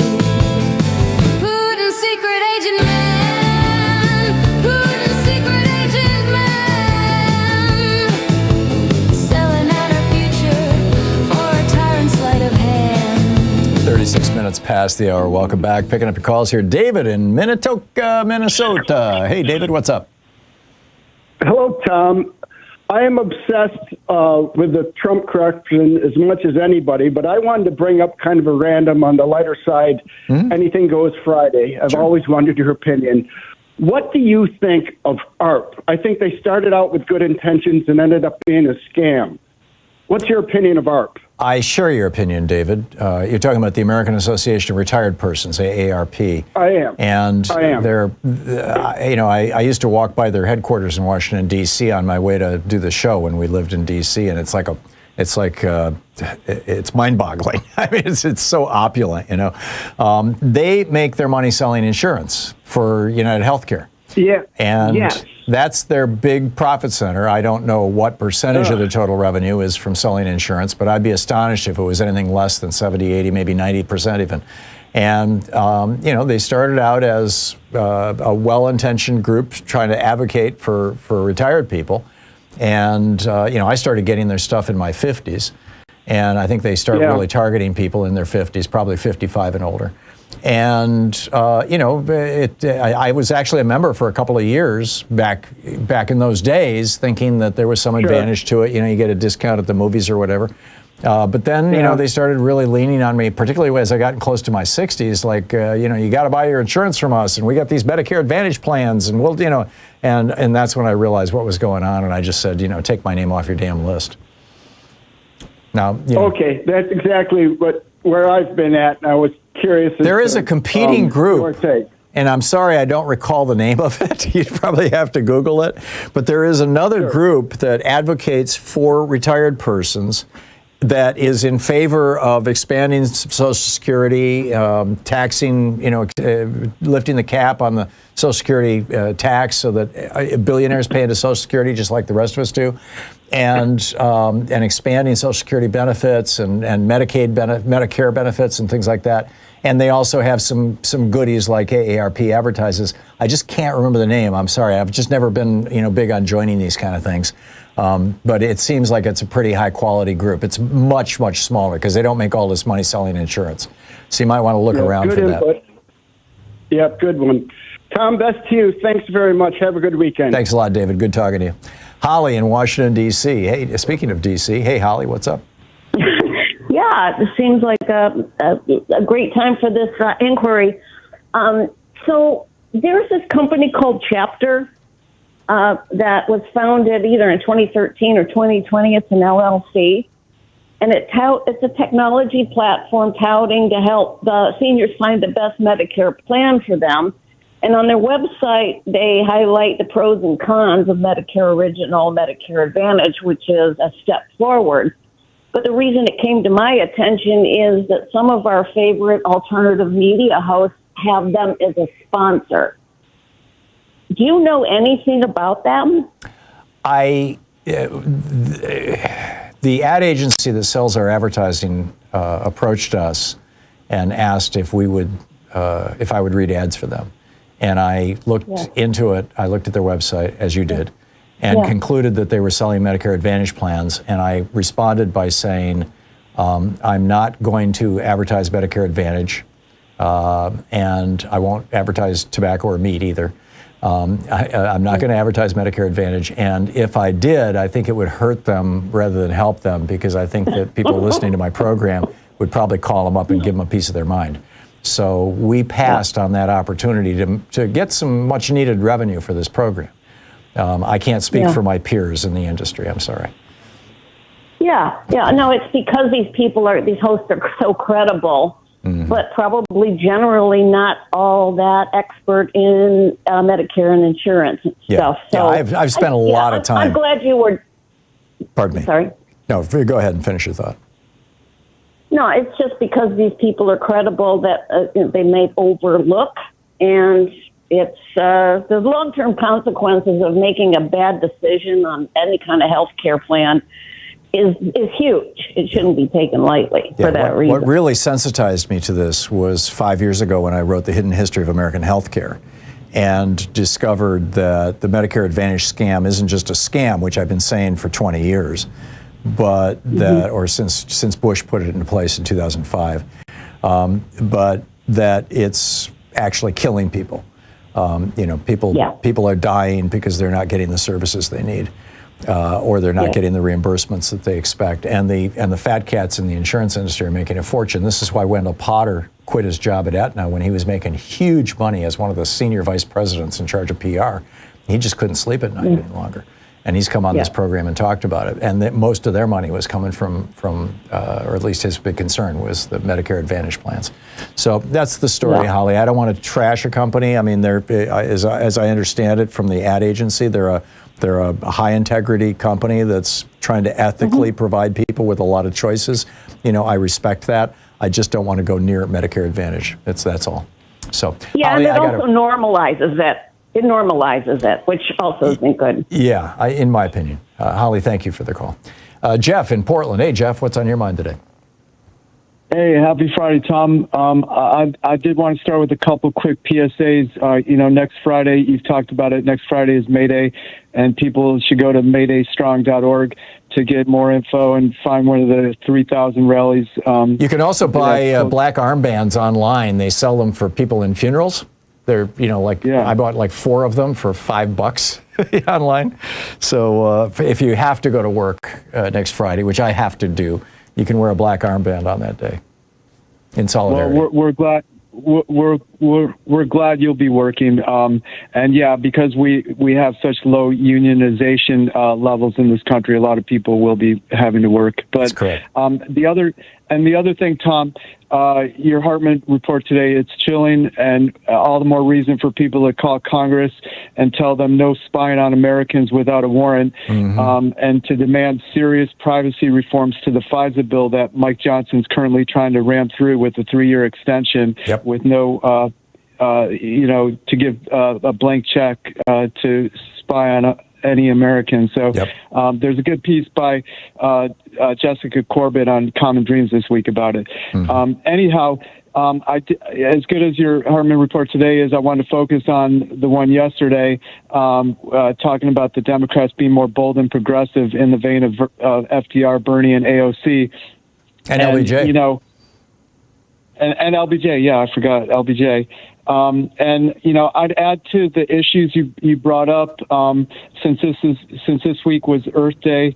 I'd add to that we need to build on Biden's IRA and attempt to transition us to a green economy, and dare I say reintroduce the Green New Deal, and replace the military-industrial complex with a clean energy industrial complex.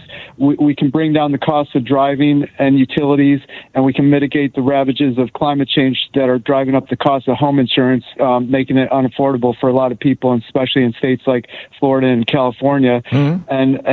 And one idea I had would be to unveil a new version of cash for clunkers and call it cash for gas guzzlers, so we can join the rest of the world, Europe and Asia, in the EV revolution going on. Yeah.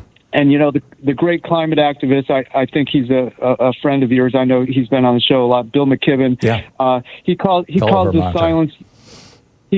He calls the silence on this issue in the Democratic Party climate hushing coming from the Democratic consultant class. So, we need to break through that silence and get our Democratic leaders to start talking about climate change. And we can bury our heads in the sand, but it's going to be a long, hot summer with the El Nino that Michael Mann talked about earlier on this week on your show. I mean, there's already wildfires going on in Florida and Georgia right now, and we're in early spring. So your thoughts, Tom? You're absolutely right. And the Democratic consultant class has basically been telling Democrats for years now that climate change is too abstract and too scientific, and people don't really care, and all they want to know is their wallet and their pocketbook and blah, blah, blah, blah.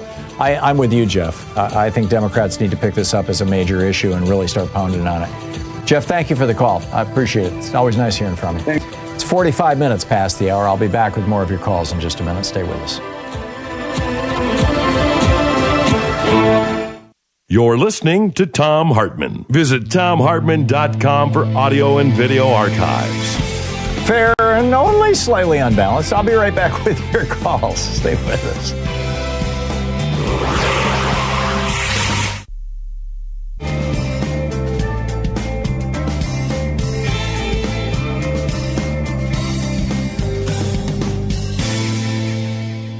And welcome back, George in Coarse Gold, California. Hey, George, what's up? Hi, Tom.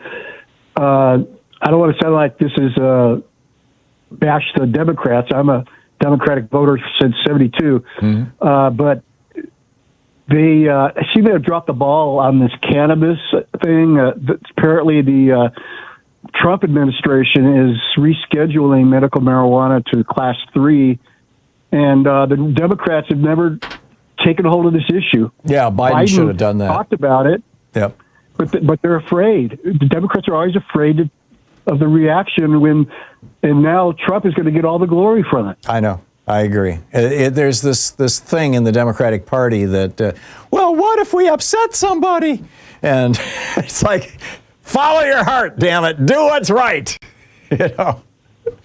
So, yeah. Tom, I'm needing to ask about Social Security, how we want the contributions to be more equitable. How do they cut off the benefits when a billionaire retires? Does he get the same percentage from his income that we do as middle class voters? It's capped. The amount of money that you get is capped, and I think it's my recollection is it's in the neighborhood of around $60,000 a year, something like that. And because of that, that's the rationale for having capped the tax at $170,000 a year. After you earn $171,000 a year, I think it's $171,400 a year now, you no longer pay Social Security taxes. And the argument that's made, or the rationale that's made, is that because the benefits coming back to you are capped. I think we should keep the benefits capped. Billionaires don't need Social Security, but I don't want to cut it off from them, because then you turn it into an entitlement or then you turn it into a welfare program instead of an entitlement program that everybody has access to.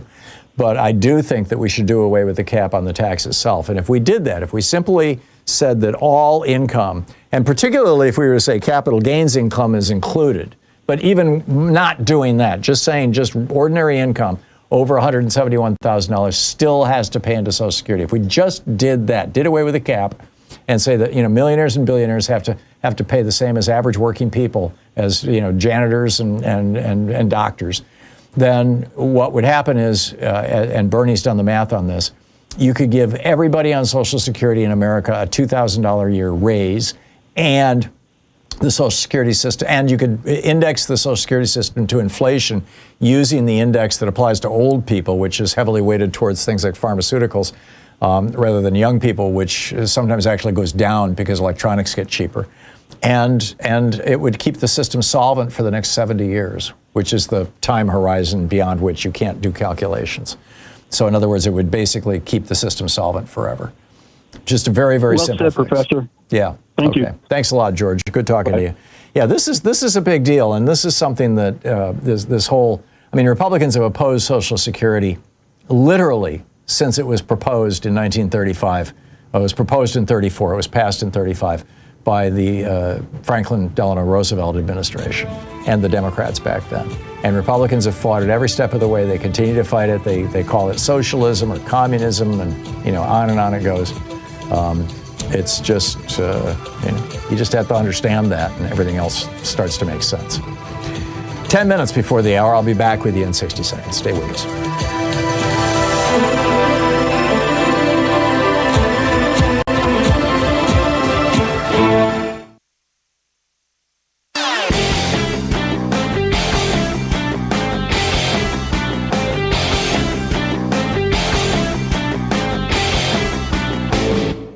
Hey, thanks so much for sharing our program and for reaching out to our stations and sponsors and letting them know that you're listening. It really means a lot to us. When I was a little kid, my grandmother had a piano, and I loved to play it. I was incompetent, but I was figuring out all kinds of stuff. And then I kind of got away from it and, went to school and things got busy and just lost track of it. Well, now there's this fascinating new study out of the University of Geneva, Switzerland, that is making me think maybe I should go back and learn the piano. What they found was that they took a group of 132 healthy older adults, retired 62 to 78 years old, Half of them learned the piano, half of them took music classes without learning the piano. And what they found was that those who learned the piano actually had the strongest increase in their memory, in their mental competence, their mental faculties. Those who took the music classes also did well, but learning the piano was a huge step. So check it out. There's a whole long rant about this over at HartmannReport.com. Check it out.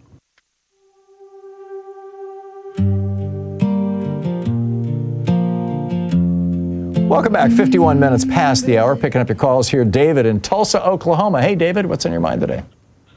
Hey, I wanted to bring up that every time we bring up the subject of universal health care or Medicare for all, that it will alleviate the system in the judicial system, because a great deal of our legal system all revolves around who is going to pay the doctor bills. And that is one of the benefits of having universal health care or Medicare for all, and some kind of thing, is it's going to relieve that legal thing. If you've been in an accident, who's going to pay your cost? Sue now. Yeah. It consolidates a whole bunch of things. You no longer need a health rider on your car insurance policy, for example.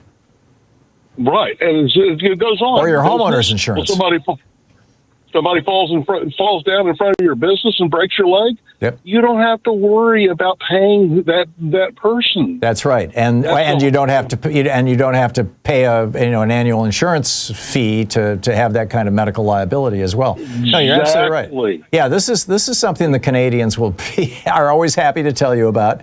It's why Toyota, when they were looking at 3 different states in the United States, 3 different places to build factories, ultimately decided to build their factory in Toronto or near Toronto. I think they went for Windsor. That needs to be brought up.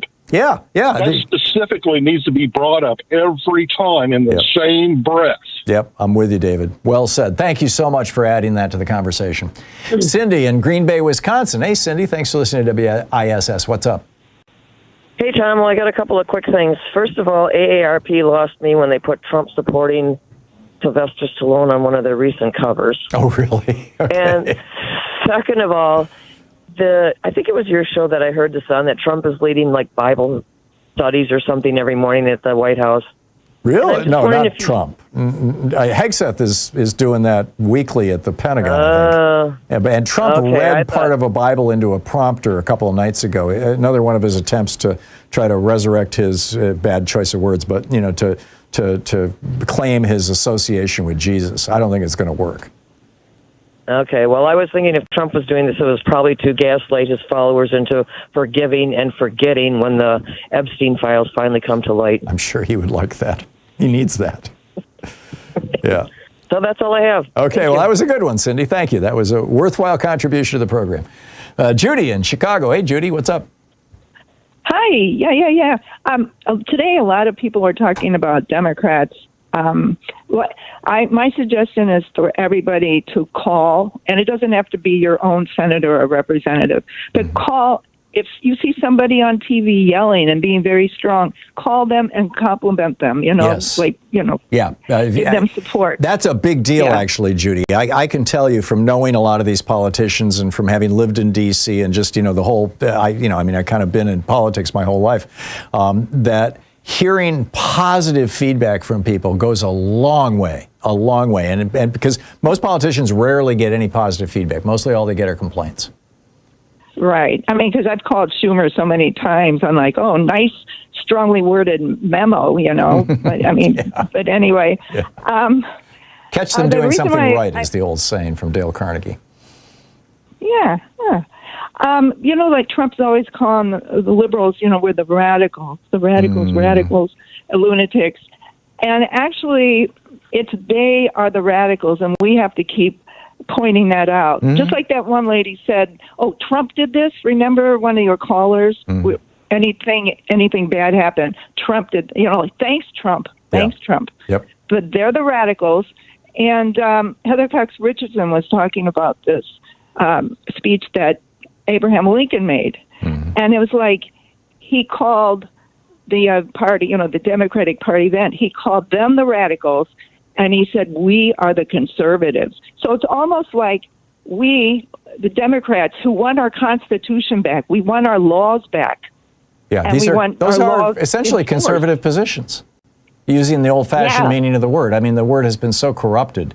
You know, but my dad always called himself a conservative, but he called himself an Eisenhower Republican. You know, he I think he got disillusioned with Nixon, you know, in the 70s. Yeah, that'll do it. Although yeah. he continued to vote Republican his whole life.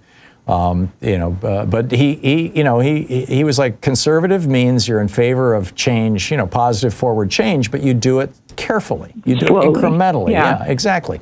Yeah. And So you know, we're the conservatives now. I agree. Yeah, I agree. it's like insane. Yeah, Judy, thank you for the call. Thanks, and thanks for listening.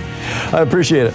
Hey, special thanks to Louise Hartmann, Sean Taylor, Jamie Holly, Nigel Peacock, Sue Nethercutt, Patrick Hoyt, Geraldine Halbert, Ron Hartenbaum, Chase Spross, Nicholas Miller, Pat Sweeney, Jeremy Peterson, Connor Arroyo, Carna Verde, Josiah Wester, Martha Salinas, Mateo Robertson, Diane Russell, and Ruben Michaels, all the fine people who work on this program. And thank you to you for spreading the good word about our program, sharing it with other people, and getting out there and getting active. Tag You're It. Have a wonderful weekend. I will catch up with you Monday morning. Stay safe. We'll see you Monday. You've been listening to Thom Hartmann. For audio and video archives, visit thomhartmann.com.